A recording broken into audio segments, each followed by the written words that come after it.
युगो युग अटल हाजिर हजूर जाहर जहूर चबर छतर तख्त दे मालक वालिए कुल कायनात मुजस्माए आबे हयात दीन दुनिया दे करता तरता परता हरता। इस धरती दे उत्ते एकता दा संदेशा देण वाला इमोशनल इंटीग्रेटर जिन्हों असीं कह दिंदे आ भी गुरु नानक साहब पातशाह ने भावनात्मक एकता दा संदेश दिता। इमोशनल इंटीग्रेटर धन गुरु नानक साहब पातशाह दीआं दातां, उन्हां दीआं मजबतां, उन्हां दीआं बरकतां उन्हां नूं चेते करदिआं ये समा आपां पिछले दिनां तों बशर कर रहे हाँ गुरु नानक दे पावन चरनां दे विच, गुरु नानक दी उस्तत वडियाई दे विच। थोड़ी जी आवाज़ घटा दे, थोड़ी अद्धा पॉइंट। सतगुरु गुरु नानक साहब पातशाह दी कल आपां साखी प्रथा दे विचों, क्योंकि इस वारी मैं जिहड़ा विशा रखिया गुरु बाबे कियां साखियां दी पड़चोल अध्ययन एनालिसिस। जदों किसी भी साखी नूं एनालिटिक वे नाल देखदे हां तां साखी दे विचों साडे वास्ते कुछ ना कुछ गुरु साहब ने रखिया होया है संभाल के, जिहड़ा साडे काम आउण वाला है। असीं किसी भी दुनिया दे किसी भी पदार्थ नूं, दुनिया दे किसी जुज, दुनिया दे किसी किताबचे नूं, दुनिया दी किसी सिद्धांत नूं उन्नी देर तक समझण दा यतन बिल्कुल नहीं करते जिन्नी देर तक उस सिद्धांत उस फलसफे दे विच साडे वास्ते कुछ संभाल के ना रखिया हो। जेकर साडे वास्ते कुछ नहीं तो फिर असी उस किताब नूं नहीं पढ़ते। साडे वास्ते कुछ नहीं है, असी उस भोजन नूं भी खाना पसंद नहीं करते जिहदे विच साडी कोई बहुती उपमा उस्तत ना होवे। उस कपड़े नूं भी पहनना पसंद नहीं करते। जिहड़ी बोली दा करके साडी अगे कोई भविख ना होवे, उन्हां बोलियां नूं भी लोग छड्ड दिंदे ने। ਤਾਂ ਮਨੁੱਖ तय करदा अपने सैल्फिश अपने निज ਦੇ ਨਾਲ जोड़ के हर एक चीज़ ਨੂੰ। ਹੁਣ कई ਵਾਰੀ कुछ तत्त कुछ जुज बड़े कीमती ਹੁੰਦੇ ਨੇ पर ਸਾਨੂੰ ਇਹ ਨਹੀਂ पता ਹੁੰਦਾ ਸਾਡੇ ਕੰਮ किस ਆਉਣਗੇ। इस करके कई वारी मनुख हीरे ਨੂੰ भी मिट्टी समझ के धरती ਵਿੱਚ ਰੋਲ ਦਿੰਦਾ है। बाबा कबीर जी ने ਕਿਹੋ ने कि मानस जन्म दुलंभ है होए ना बारंबार, जो बन फल पाके पोए गिरे बहु न लागे डार। मनुखा जन्म नूं भी मनुख समझण तो बिना, समझ तो विहूणा होण करके इसे तरह ही बर्बाद करदा तुरिया जा रहा है। चलो आपां जन्म साखियां बहुत वारी सुनिया, जीवन गुरु नानक साहब पातशाह दा बहुत वारी साझा कीता। इस वारी मैं इस विषय ते क्योंकि पूरा जीवन पिछले 6-7 सालों तो मैं प्रभात फेरियां दी सेवा निभाउंदा आ रहा।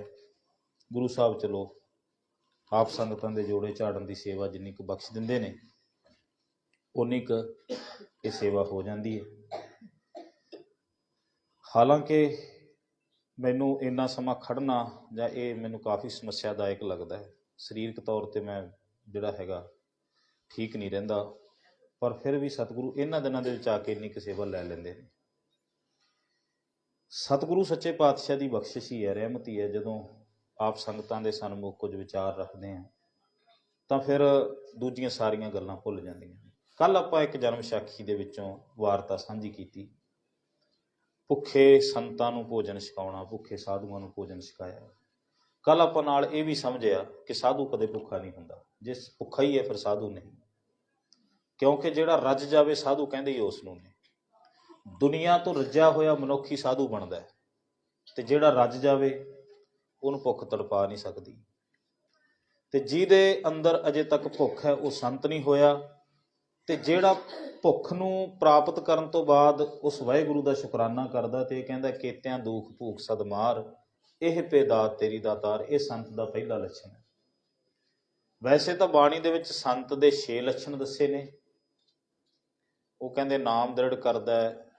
ਉਹਦੇ 6 ਲੱਛਣ ਸਹਿਸਕ੍ਰਿਤੀ ਸ਼ਲੋਕਾਂ ਦੇ ਵਿੱਚ ਦੱਸੇ ਗਏ ਨੇ।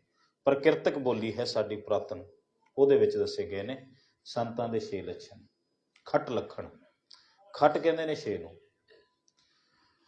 ਪਰ ਆਪਾਂ ਕੱਲ ਇਹ ਸਮਝਿਆ ਕਿ ਅਸਲ ਦੇ ਵਿੱਚ ਗੁਰੂ ਨਾਨਕ ਸਾਹਿਬ ਪਾਤਸ਼ਾਹ ਇਸ ਸਾਖੀ ਦੇ ਦੁਆਰਾ ਵੀ ਸਾਨੂੰ ਕਿਰਤ ਦੇ ਨਾਲ ਜੋੜਨਾ ਚਾਹੁੰਦੇ ਨੇ ਕਿ ਕਿਰਤ ਜਿਹੜੀ ਹੈਗੀ ਹੈ, ਉਹ ਕਿਰਤ ਤੋਂ ਵਿਹੂਣਾ ਮਨੁੱਖ ਨਾ ਲੋਕ ਸਵਾਰ ਸਕਦਾ, ਨਾ ਪਰਲੋਕ, ਨਾ ਆਪਣਾ ਭਲਾ ਕਰ ਸਕਦਾ ਤੇ ਨਾ ਆਪਣਿਆਂ ਦਾ ਭਲਾ। ਕੀ ਤੁਸੀਂ ਇਹ ਸਮਝਦੇ ਹੋ ਵੀ ਇਹ ਸਾਖੀ ਇੱਥੇ ਸਮਾਪਤ ਹੋ ਗਈ? ਨਹੀਂ, ਇਹ ਸਾਖੀ ਅਜੇ ਸਮਾਪਤ ਨਹੀਂ ਹੋਈ ਸੀ। ਕੱਲ ਮੈਂ ਜਿਹੜੀ ਗੱਲ ਕਰ ਰਿਹਾ ਸੀ, ਸਾਖੀ ਅਜੇ ਉਸ ਤੋਂ ਅੱਗੇ ਵੀ ਹੈ। ਭੁੱਖੇ ਸਾਧੂਆਂ ਨੂੰ ਭੋਜਨ ਛਕਾਉਣ ਤੋਂ ਬਾਅਦ ਵੀ ਸਾਖੀ ਜਿਹੜੀ ਹੈਗੀ ਅਜੇ ਸੰਪੂਰਨ ਨਹੀਂ ਸੀ ਹੋਈ। ਇਹ ਸਾਖੀ ਇੱਥੇ ਜਿਹੜਾ ਹੈਗਾ ਰੁਕੀ ਨਹੀਂ। ਇਹ ਸਾਖੀ ਦਾ ਫੁੱਲ ਸਟਾਪ ਇਸ ਤੋਂ ਅੱਗੇ ਆਉਂਦਾ ਹੈ। ਤੁਸੀਂ ਇਸ ਤੋਂ ਅਗਲੀ ਸਾਖੀ ਸੁਣੀ ਹੈ ਕਿਤੇ? ਇਸ ਤੋਂ ਅੱਗੇ ਕੀ ਵਾਪਰਿਆ ਫਿਰ? ਵੀ ਭੁੱਖੇ ਸਾਧੂਆਂ ਨੂੰ ਭੋਜਨ ਛਕਾਇਆ, ਉਸ ਤੋਂ ਬਾਅਦ ਕੀ ਵਾਪਰਿਆ? ਜਦੋਂ ਇਸ ਧਰਤੀ ਦੇ ਉੱਤੇ ਕੋਈ ਮਨੁੱਖ ਕਿਸੇ ਦੇ ਲੋੜਾਂ ਤੇ ਸਮੱਸਿਆਵਾਂ ਦੀ ਆਵਾਜ਼ ਉਠਾਏਗਾ, ਜਦੋਂ ਭੁੱਖਿਆਂ ਦਾ ਪੇਟ ਭਰਨ ਵਾਸਤੇ ਯਤਨਸ਼ੀਲ ਹੋਏਗਾ, ਤਾਂ ਉਹਨੂੰ ਸਮਾਜ ਦੀਆਂ ਸਮੱਸਿਆਵਾਂ ਸੱਚਮੁੱਚ ਸਹਿਣ ਕਰਨੀਆਂ ਪੈਣਗੀਆਂ।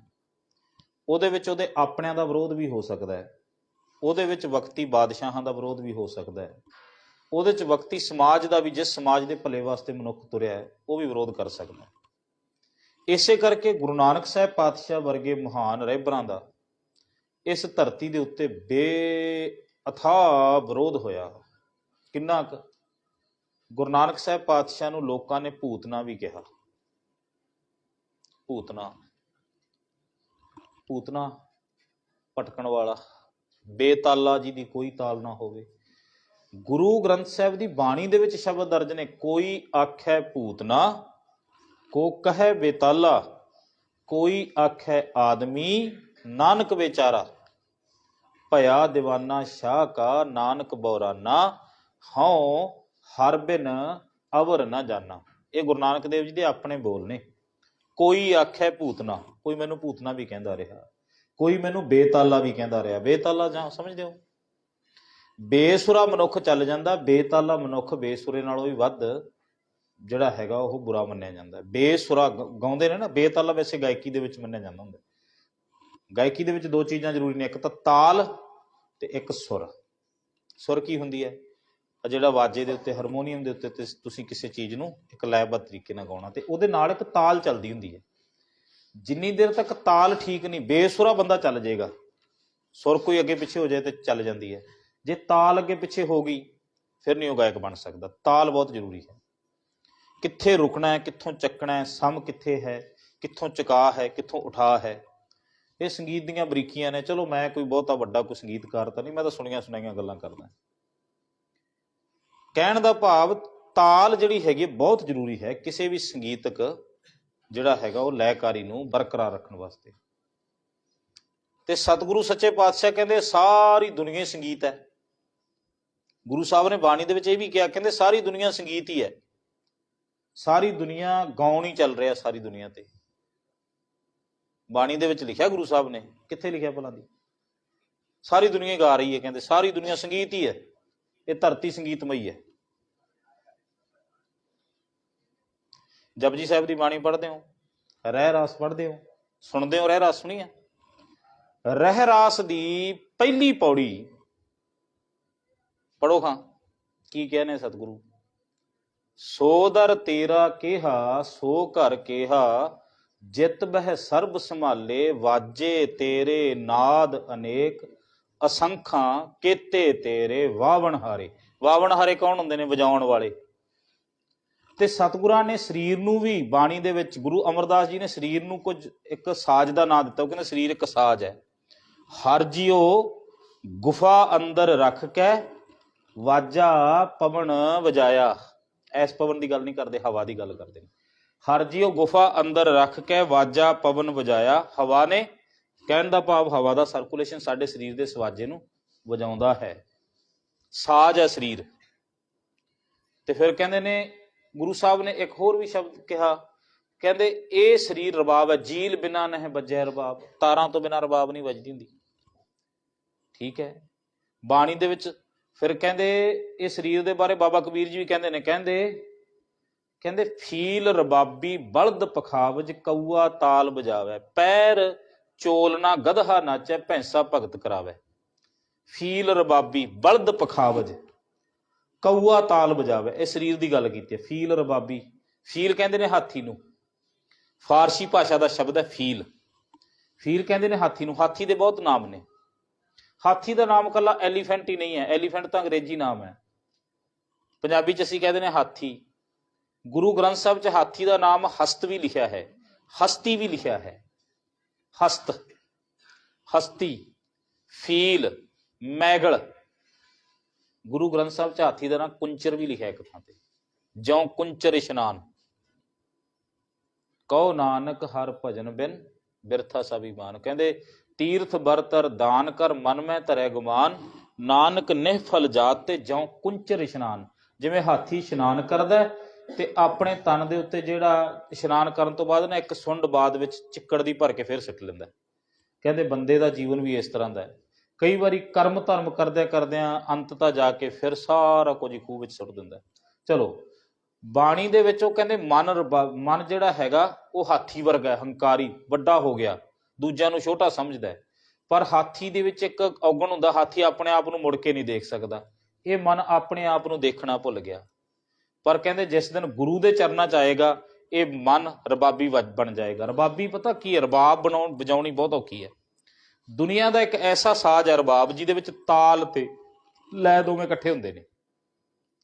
ਜਾਣੀ ਕਿ ਤਬਲੇ ਦੀ ਜਿਵੇਂ ਥਾਪ ਆ ਨਾ, ਇੱਥੇ ਤਾਂ ਵਾਜਾ ਤੇ ਤਬਲਾ ਦੋ ਰੱਖਣੇ ਪੈਂਦੇ, ਤਾਲ ਤੇ ਲੈ ਦੋਵੇਂ ਇਕੱਠੇ ਚੱਲਦੇ ਨੇ। ਉਹਦੇ ਚ ਦੋਵੇਂ ਚੀਜ਼ਾਂ ਨੂੰ ਇਕੱਠਾ ਰੱਖਿਆ ਜਾਂਦਾ, ਮਾਤਰਾ ਵੀ ਪੂਰੀਆਂ ਰੱਖੀਆਂ ਜਾਂਦੀਆਂ ਕਿਸੇ ਚੀਜ਼ ਦੀਆਂ। ਰਬਾਬ ਇਸ ਕਰਕੇ ਗੁਰੂ ਸਾਹਿਬ ਦਾ ਵੀ ਰਬਾਬ ਚੁਣਨ ਦਾ ਕਾਰਨ ਇਹੀ ਸੀ ਵੀ ਰਬਾਬ ਜਿਹੜੀ ਹੈਗੀ ਉਹ ਕੈਸਾ ਸਾਜ਼ ਹੈ ਜਿਹਦੇ ਵਿੱਚ ਸਤਿਗੁਰਾਂ ਨੂੰ ਫਿਰ ਦੋ ਇੰਸਟਰੂਮੈਂਟ ਨਾ ਚੱਕਣੇ ਪਏ। ਇੰਸਟਰੂਮੈਂਟ ਵੀ ਸੰਗੀਤਕ ਇੰਸਟਰੂਮੈਂਟ ਸੀ ਇਹ, ਤਾਂ ਇੱਕ ਇੰਸਟਰੂਮੈਂਟ ਦੇ ਨਾਲ ਹੀ ਦੋਵੇਂ ਕੰਮ ਹੋਣ ਲੱਗ ਪਏ। ਦੂਜਾ ਹੈਗਾ ਵੀ ਰਬਾਬ ਜਿਹੜੀ ਹੈਗੀ ਇਹਦਾ ਨਾਮ ਹੀ ਰੱਬ ਆਪ ਪ੍ਰਮਾਤਮਾ ਦੇ ਨਾਮ ਤੋਂ ਸ਼ੁਰੂ ਹੁੰਦਾ। ਚਲੋ ਮੈਂ ਇਸ ਪੱਖ ਵੱਲ ਨਹੀਂ ਜਾਣਾ। ਗੁਰੂ ਸਾਹਿਬ ਨੇ ਬਾਣੀ ਦੇ ਵਿੱਚ ਸਰੀਰ ਨੂੰ ਸਾਜ਼ ਕਿਹਾ। ਉਹ ਕਹਿੰਦੇ ਇੱਕ ਸਰੀਰ ਸਾਜ਼ ਹੈ ਤੇ ਇਹਨੂੰ ਵਜਾਉਂਦਾ ਹੈ ਮਨ, ਤੇ ਸਾਜ਼ ਦੀ ਆਪਣੀ ਕੋਈ ਮਰਜ਼ੀ ਨਹੀਂ ਨਾ ਹੁੰਦੀ।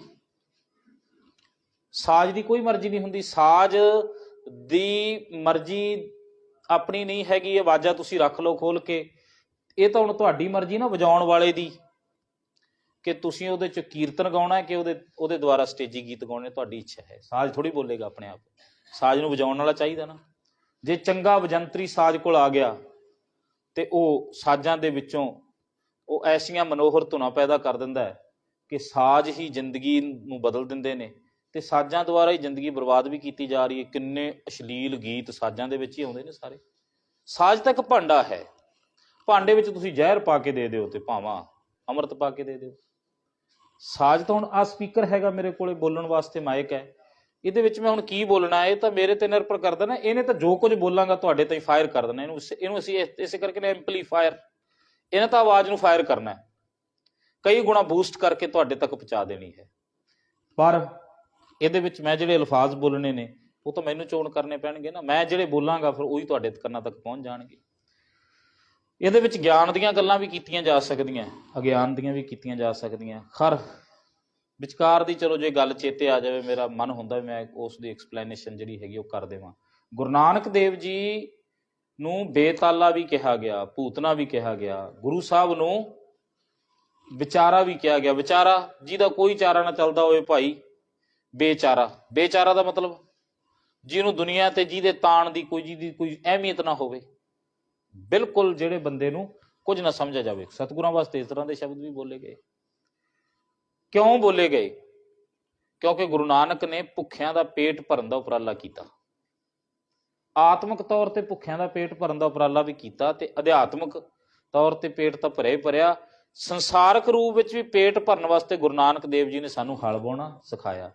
ਸਤਿਗੁਰੂ ਕਿਰਤੀਆਂ ਦੇ ਨਾਲ ਖੜੇ, ਅਧਿਆਤਮੀਆਂ ਦੇ ਨਾਲ ਖੜੇ, ਤੇ ਕਿਰਤੀਆਂ ਨੂੰ ਕੌਣ ਜਿਹੜਾ ਹੈਗਾ ਇਸ ਸੰਸਾਰ ਦੇ ਉੱਤੇ ਅੱਗੇ ਵਧਣ ਦੇਣਾ ਚਾਹੁੰਦਾ ਸੀ? ਲੋਕ ਤਾਂ ਅੱਜ ਤੱਕ ਕਿਰਤੀਆਂ ਦੀ ਕਿਰਤ ਦੇ ਉੱਤੇ ਲੁੱਟ ਖਸੁੱਟ ਹੀ ਕਰਦੇ ਆਏ ਨੇ। ਕਿਰਤੀ ਕਿਰਤ ਕਰਦਾ ਰਹਿ ਜਾਂਦਾ ਹੈ। ਇਹ ਤਾਂ ਕਹਾਣੀ ਮੈਂ ਤੁਹਾਨੂੰ ਕੱਲ ਵੀ ਦੱਸੀ ਸੀਗੀ ਕਿ ਚਿੜੀਆਂ ਵਿਚਾਰੀਆਂ ਮਿਹਨਤ ਕਰਦੀਆਂ ਰਹਿ ਜਾਂਦੀਆਂ ਨੇ ਤੇ ਕਾਗ ਉਹਨਾਂ ਦੇ ਇਕੱਠੇ ਕੀਤੇ ਦਾਣੇ ਦੇ ਉੱਤੇ ਕਬਜ਼ਾ ਕਰ ਲੈਂਦੇ ਨੇ। ਹੁਣ ਚਿੜੀ ਤੇ ਕਾਂ ਦੀ ਕਹਾਣੀ ਹੈ, ਤੁਹਾਨੂੰ ਇਹ ਲੱਗਦਾ ਕੱਲਾ ਬਚਪਨ ਦੀ ਕਹਾਣੀ ਹੈ, ਪਰ ਬਚਪਨ ਦੀ ਕਹਾਣੀ ਨੇ ਅੱਜ ਵੀ ਵਾਪਰ ਰਹੀ ਹੈ। ਉਹ ਕਹਿੰਦੇ ਚਿੜੀਆਂ ਦੀ ਮਿਹਨਤ ਹੈ ਤੇ ਕਾਗਾਂ ਦੇ ਕਬਜ਼ੇ ਨੇ, ਅੱਜ ਵੀ ਕਿਹੜਾ ਨਹੀਂ ਹੈਗਾ। ਮਿਹਨਤ ਕਸ਼ ਬੰਦਾ ਜਦੋਂ ਮਿਹਨਤ ਕਰਦਾ ਹੈ, ਕਿਰਤੀ ਮਨੁੱਖ ਜਦੋਂ ਕਿਰਤ ਕਰਦਾ ਹੈ, ਤਾਂ ਜਿਹੜਾ ਸਭ ਤੋਂ ਵੱਧ ਸਕਿਲਡ ਪਰਸਨ ਹੈ, ਜਿਹਦੇ ਕੋਲ ਸਕਿੱਲ ਹੈ, ਜਿਹੜਾ ਹੱਥੀਂ ਕਿਰਤ ਕਰ ਰਿਹਾ ਹੈ, ਉਹ ਆਪਣਾ ਖੂਨ ਵੇਚ ਰਿਹਾ ਹੈ, ਆਪਣਾ ਖੂਨ ਵਹਾ ਰਿਹਾ ਹੈ। ਕਿਉਂਕਿ ਖੂਨ ਦੇ ਵਿੱਚੋਂ ਪਸੀਨਾ ਨਿਕਲਣਾ ਹੈ, ਜਿੰਨਾ ਖੂਨ ਸਰਕੂਲੇਸ਼ਨ ਕਰਦਾ ਉਹਨਾਂ ਪਸੀਨਾ ਵੱਧ ਨਿਕਲਦਾ। ਜਿਹੜਾ ਪਸੀਨਾ ਉਹਦਾ ਖੂਨ ਨੁੱਚੜ ਕੇ ਹੀ ਆ ਰਿਹਾ ਹੈ ਤੇ ਉਸ ਬੰਦੇ ਨੂੰ ਸਭ ਤੋਂ ਘੱਟ ਉਹਦਾ ਫਾਇਦਾ ਮਿਲ ਰਿਹਾ ਹੈ। ਜਿਹੜਾ ਬੰਦਾ ਬਿਲਕੁਲ ਵਿਹਲਾ ਹੈਗਾ ਉਹ ਉਹਦੇ ਚੋਂ ਸਾਰੇ ਲਾਭ ਖੱਟ ਰਿਹਾ ਹੈ। ਕਿਰਤੀ ਬੰਦਾ, ਤੁਸੀਂ ਕਿਸੇ ਕਿਸਾਨ ਦੀ ਗੱਲ ਕਰੋ, 6 ਮਹੀਨਿਆਂ ਦੀ ਕਿਰਤ ਤੋਂ ਬਾਅਦ ਉਹ ਫਸਲ ਜਿਹੜੀ ਵੇਚ ਕੇ ਆਉਂਦਾ ਹੈ, ਆਪਣੇ ਖਰਚਿਆਂ ਨੂੰ ਪੂਰੇ ਕਰਕੇ ਮਸਾਂ ਉਹਦਾ ਥੋੜਾ ਬਹੁਤਾ ਖਰਚਾ ਉਹਦੀ ਝੋਲੀ 'ਚ ਪੈਂਦਾ। ਤੇ ਜਿਹੜਾ ਬੰਦਾ ਉਸ ਫਸਲ ਨੂੰ ਕੇਵਲ ਬੋਲੀ ਲਾ ਕੇ ਅੱਗੇ ਟਰੱਕਾਂ ਵਿੱਚ ਲੱਦ ਕੇ ਅੱਗੇ ਭੇਜ ਦਿੰਦਾ, ਉਹ ਉਹਦੇ ਵਿੱਚੋਂ ਕਈ ਗੁਣਾ ਵੱਧ ਨਫਾ ਖੱਟ ਜਾਂਦਾ। ਇਹ ਹੁੰਦਾ ਹੈ। ਕਿਰਤੀਆਂ ਦੇ ਹੱਕ ਵਿੱਚ ਜਦੋਂ ਕੋਈ ਬੋਲੇਗਾ, ਭੁੱਖੇ ਦੇ ਉਦਰ ਦੀ ਪੂਰਤੀ ਕਰਨ ਵਾਸਤੇ ਜਦੋਂ ਕੋਈ ਆਵਾਜ਼ ਉਠਾਏਗਾ, ਤਾਂ ਉਸ ਦੇ ਹਿੱਸੇ ਸੰਸਾਰ ਤੇ ਜਿਹੜਾ ਹੈਗਾ ਉਹ ਦੁੱਖ ਤੇ ਤਸ਼ੱਦਦ ਤੇ ਚਪੇੜਾਂ ਹੀ ਹੋਣਗੀਆਂ। ਭਾਵਾਂ ਉਹਨੂੰ ਇੱਥੋਂ ਤੱਕ ਵੀ ਹੋ ਸਕਦਾ ਹੈ ਆਪਣਾ ਵੀ ਵਿਰੋਧ, ਆਪਣਿਆਂ ਦਾ ਵੀ ਵਿਰੋਧ ਝੱਲਣਾ ਪੈ ਸਕਦਾ, ਕਿਉਂਕਿ ਸੰਸਾਰਕ ਬਿਰਤੀ ਦੇ ਲੋਕ ਨੇ। ਤਾਂ ਸਾਖੀ ਇਸ ਤੋਂ ਬਾਅਦ ਅੱਗੇ ਇਹ ਤੁਰਦੀ ਕਿ ਜਦੋਂ 20 ਰੁਪਈਏ ਗੁਰੂ ਨਾਨਕ ਦੇਵ ਜੀ ਖਰਚ ਆਉਂਦੇ, ਉਸ ਤੋਂ ਬਾਅਦ ਗੁਰੂ ਸਾਹਿਬ ਫਿਰ ਘਰ ਆਉਂਦੇ। ਹੁਣ ਸਤਿਗੁਰੂ ਸੰਸਾਰਕ ਪੁੱਤਰ ਵੀ ਨੇ। ਮੈਂ ਇੱਕ ਬੇਨਤੀ ਹੋਰ ਕਰਦਾ, ਗੁਰੂ ਨਾਨਕ ਦੇਵ ਜੀ ਦੇ ਵਿੱਚ ਇੱਕ ਖਾਸੀਅਤ ਇਹ ਸੀਗੀ ਵੀ ਸਤਿਗੁਰਾਂ ਨੇ ਜ਼ਿੰਦਗੀ ਦੇ ਹਰ ਇੱਕ ਖਿੱਤੇ ਦੇ ਵਿੱਚ, ਹਰ ਇੱਕ ਫੀਲਡ ਦੇ ਵਿੱਚ ਜਿਹੜਾ ਹੈਗਾ ਉਹਨਾਂ ਦੇ ਵਿੱਚ ਪ੍ਰੈਪਰੇਸ਼ਨ ਸੀ। ਉਹਨਾਂ ਨੇ ਪ੍ਰਪੇਅਰ ਕਰਕੇ ਦਿਖਾਇਆ ਹਰ ਇੱਕ ਖਿੱਤੇ ਨੂੰ। ਇਹ ਨਹੀਂ ਹੈ ਵੀ ਜੇ ਉਹ ਇੱਕ ਚੰਗੇ ਗੁਰੂ ਬਣ ਗਏ ਤਾਂ ਉਹਨਾਂ ਨੇ ਪੁੱਤਰ ਵਾਲਾ ਫਰਜ਼ ਨਹੀਂ ਨਿਭਾਇਆ। ਨਹੀਂ ਨਹੀਂ, ਉਹਨਾਂ ਨੇ ਪੁੱਤਰ ਵਾਲਾ ਫਰਜ਼ ਵੀ ਬਖੂਬੀ ਨਿਭਾਇਆ ਤੇ ਪਿਤਾ ਵਾਲਾ ਫਰਜ਼ ਵੀ ਬਖੂਬੀ ਨਿਭਾਇਆ। ਇਸ ਧਰਤੀ ਤੇ ਬਹੁਤ ਸਾਰੇ ਰਹਿਬਰ ਐਸੇ ਹੋਏ ਨੇ ਜਿਹੜੇ ਰਹਿਬਰ ਤਾਂ ਹਨ, ਪਰ ਜਦੋਂ ਉਹਨਾਂ ਦੇ ਪੁੱਤਰਾਂ ਤੇ ਪਿਤਾ ਦੀ ਗੱਲ ਆਉਂਦੀ ਹੈ, ਉਦੋਂ ਫਿਰ ਉਹ ਫਰਜ਼ ਨਿਭਾਉਣ ਵਿੱਚ ਕਈ ਵਾਰੀ ਅਸਮਰੱਥ ਹੋ ਜਾਂਦੇ ਨੇ। ਕਿਤੇ ਤੁਸੀਂ ਇਸ ਧਰਤੀ ਦੇ ਬਹੁਤ ਵੱਡੇ ਰਹਿਬਰ ਮਹਾਤਮਾ ਬੁੱਧ ਨੂੰ ਜਾਣਦੇ ਹੋ। ਮਹਾਤਮਾ ਬੁੱਧ 2500 ਸਾਲ ਪਹਿਲਾਂ ਹੋਇਆ। ਕਪਿਲਵਸਤੂ ਅੱਜ ਜਿਹੜਾ ਹੈਗਾ ਨੇਪਾਲ ਦੇ ਵਿੱਚ ਇਹਦੀ ਜਿਹੜੀ ਥਾਂ ਤੇ ਜਨਮ ਹੋਇਆ ਨਾ ਮਹਾਤਮਾ ਬੁੱਧ, ਉਹ ਨੇਪਾਲ 'ਚ ਥਾਂ ਕਪਿਲਵਸਤੂ। ਰਾਜੇ ਸੁਧੋਧਨ ਦੇ ਘਰ ਇਹਦਾ ਜਨਮ ਹੋਇਆ ਸੀਗਾ। ਉਹਦੀਆਂ 2 ਪਤਨੀਆਂ ਸਨ, ਇੱਕ ਦਾ ਨਾਂ ਸੀਗਾ ਗੌਤਮੀ ਤੇ ਇੱਕ ਦਾ ਨਾਂ ਸੀ ਮਹਾਮਾਇਆ। ਮਹਾਮਾਇਆ ਦੀ ਕੁੱਖ ਤੋਂ ਮਹਾਤਮਾ ਬੁੱਧ ਦਾ ਜਨਮ ਹੋਇਆ ਸੀ। ਲੰਮੇ ਸਮੇਂ ਬਾਅਦ ਜਨਮ ਹੋਇਆ ਸੀ ਤਾਂ ਮਹਾਮਾਇਆ ਬੱਚੇ ਨੂੰ ਜਨਮ ਦਿੰਦੇ ਹੀ ਮਹਾਮਾਇਆ ਦੀ ਮੌਤ ਹੋ ਗਈ ਸੀ। ਇਹਦੀ ਪਾਲਣਾ ਗੌਤਮੀ ਨੇ ਕੀਤੀ ਸੀ। ਗੌਤਮੀ ਦਾ ਕਰਕੇ ਇਹਦੀ ਪਾਲਣਾ ਕਰਕੇ ਇਹਦਾ ਨਾਂ ਗੌਤਮ ਬੁੱਧ ਪਿਆ। ਇਹਨੂੰ ਗੌਤਮ ਬੁੱਧ ਕਹਿੰਦੇ ਸੀ। ਮਾਂ ਦਾ ਨਾਂ ਗੌਤਮੀ ਸੀ, ਗੌਤਮੀ ਤੋਂ ਗੌਤਮ। ਥੋੜੇ ਸਮੇਂ ਬਾਅਦ ਇਹਦੀ ਸ਼ਾਦੀ ਹੋ ਗਈ। ਮਹਾਤਮਾ ਬੁੱਧ ਦੀ ਪਤਨੀ ਦਾ ਨਾਂ ਸੀ ਗੋਪਾ। ਇਹਦੇ ਘਰ 'ਚ ਇੱਕ ਪੁੱਤਰ ਨੇ ਜਨਮ ਲਿਆ ਜਿਹਦਾ ਨਾਂ ਸੀ ਰਾਹੁਲ। ਮਹਾਤਮਾ ਬੁੱਧ ਜਦੋਂ ਅਧਿਆਤਮ ਵੱਲ ਨੂੰ ਮੁੜਿਆ,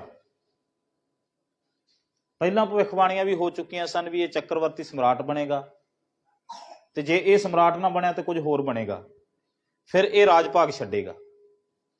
ਚਲੋ ਮਹਾਤਮਾ ਬੁੱਧ ਤੇ ਕੁਝ ਇਨਫਲੂਐਂਸ, ਕੁਝ ਐਸੇ ਪ੍ਰਭਾਵ ਪਏ। ਉਹਨੇ ਕੋਈ ਮੁਰਦਾ ਦੇਖਿਆ ਤੁਰਿਆ ਜਾਂਦਾ, ਪ੍ਰਭਾਵਿਤ ਹੋ ਗਿਆ ਵੀ ਹਰ ਇੱਕ ਜੀਵਨ ਮੌਤ 'ਚ ਤਬਦੀਲ ਹੋ ਜਾਂਦਾ। ਕੋਈ ਬਿਮਾਰ ਮਨੁੱਖ ਦੇਖਿਆ, ਉਹ ਕਹਿੰਦਾ ਵੀ ਤੰਦਰੁਸਤੀ ਸਦਾ ਨਹੀਂ ਰਹਿੰਦੀ, ਬਿਮਾਰੀ ਵਿੱਚ ਤਬਦੀਲ ਹੁੰਦੀ ਹੈ। ਉਹਨੇ ਮੁਰਝਾਏ ਹੋਏ ਫੁੱਲ ਦੇਖ ਲਏ ਕਿਤੇ, ਉਹਨੇ ਕਿਤੇ ਕੋਈ ਬੁੱਢਾ ਮਨੁੱਖ ਦੇਖ ਲਿਆ, ਉਹ ਕਹਿੰਦਾ ਜਵਾਨੀ ਬੁਢਾਪੇ 'ਚ ਤਬਦੀਲ ਹੁੰਦੀ। ਐਸਾ ਪ੍ਰਭਾਵ ਪਿਆ ਕਿ ਉਹ ਸੰਨਿਆਸੀ ਹੋਣ ਵਾਸਤੇ ਤਿਆਰ ਹੋ ਗਿਆ। ਜਿਸ ਦਿਨ ਸੰਨਿਆਸੀ ਹੋਇਆ ਮਹਾਤਮਾ ਬੁੱਧ ਆਪਣੇ ਬੱਚੇ ਨੂੰ ਛੱਡ ਕੇ ਗਿਆ। ਰਾਹੁਲ ਤੇ ਗੋਪਾ ਸੁੱਤਿਆਂ ਪਿਆ ਨੂੰ, ਗੋਪਾ ਉਸਦੀ ਪਤਨੀ ਦਾ ਨਾਂ ਸੀ, ਸੁੱਤਿਆਂ ਹੋਇਆਂ ਨੂੰ ਛੱਡ ਕੇ ਚਲਾ ਗਿਆ। ਬਲਕਿ ਉਸਦੀ ਪਤਨੀ ਬਾਅਦ ਵਿੱਚ ਜਿਹੜਾ ਹੈਗਾ ਉਹ ਮਹਾਤਮਾ ਬੁੱਧ ਵਰਗਾ ਜੀਵਨ ਹੀ ਬਸ਼ਰ ਕਰਦੀ ਰਹੀ। ਪਰ ਕਈ ਸਾਲਾਂ ਬਾਅਦ ਕਹਿੰਦੇ ਵੀ ਉਹਦਾ ਪੁੱਤਰ ਵੀ ਜਵਾਨ ਹੋ ਗਿਆ ਸੀ ਜਦੋਂ ਵਾਪਸ ਪਰਤਿਆ ਸੀ, ਤਾਂ ਉਹ ਉਹਨਾਂ ਦੀਆਂ ਜ਼ਿੰਮੇਵਾਰੀਆਂ ਨਹੀਂ ਨਿਭਾ ਸਕਿਆ। ਉਹ ਕਹਿੰਦਾ ਵੀ ਨਹੀਂ, ਹੁਣ ਤੁਸੀਂ ਆਪਣੀ ਬਣੀ ਨਿਬੇੜੋ, ਮੈਂ ਹੁਣ ਜਾ ਰਿਹਾ। ਪਰ ਗੁਰੂ ਨਾਨਕ ਦੇਵ ਜੀ ਵਿੱਚ ਤੇ ਮਹਾਤਮਾ ਬੁੱਧ ਵਿੱਚ ਇਹ ਤੁਹਾਨੂੰ ਫਰਕ ਲੱਗੇਗਾ। ਗੁਰੂ ਨਾਨਕ ਦੇਵ ਜੀ ਪੁੱਤਰ ਵਾਲੇ ਫਰਜ਼ ਵੀ ਬਖੂਬੀ ਨਿਭਾਉਂਦੇ ਨੇ। ਇਹ ਨਹੀਂ ਕਿ ਪੁੱਤਰ ਦੇ ਫਰਜ਼ਾਂ ਤੋਂ ਮਨਫੀ ਹੋ ਜਾਂਦੇ ਨੇ, ਬਿਲਕੁਲ ਨਹੀਂ।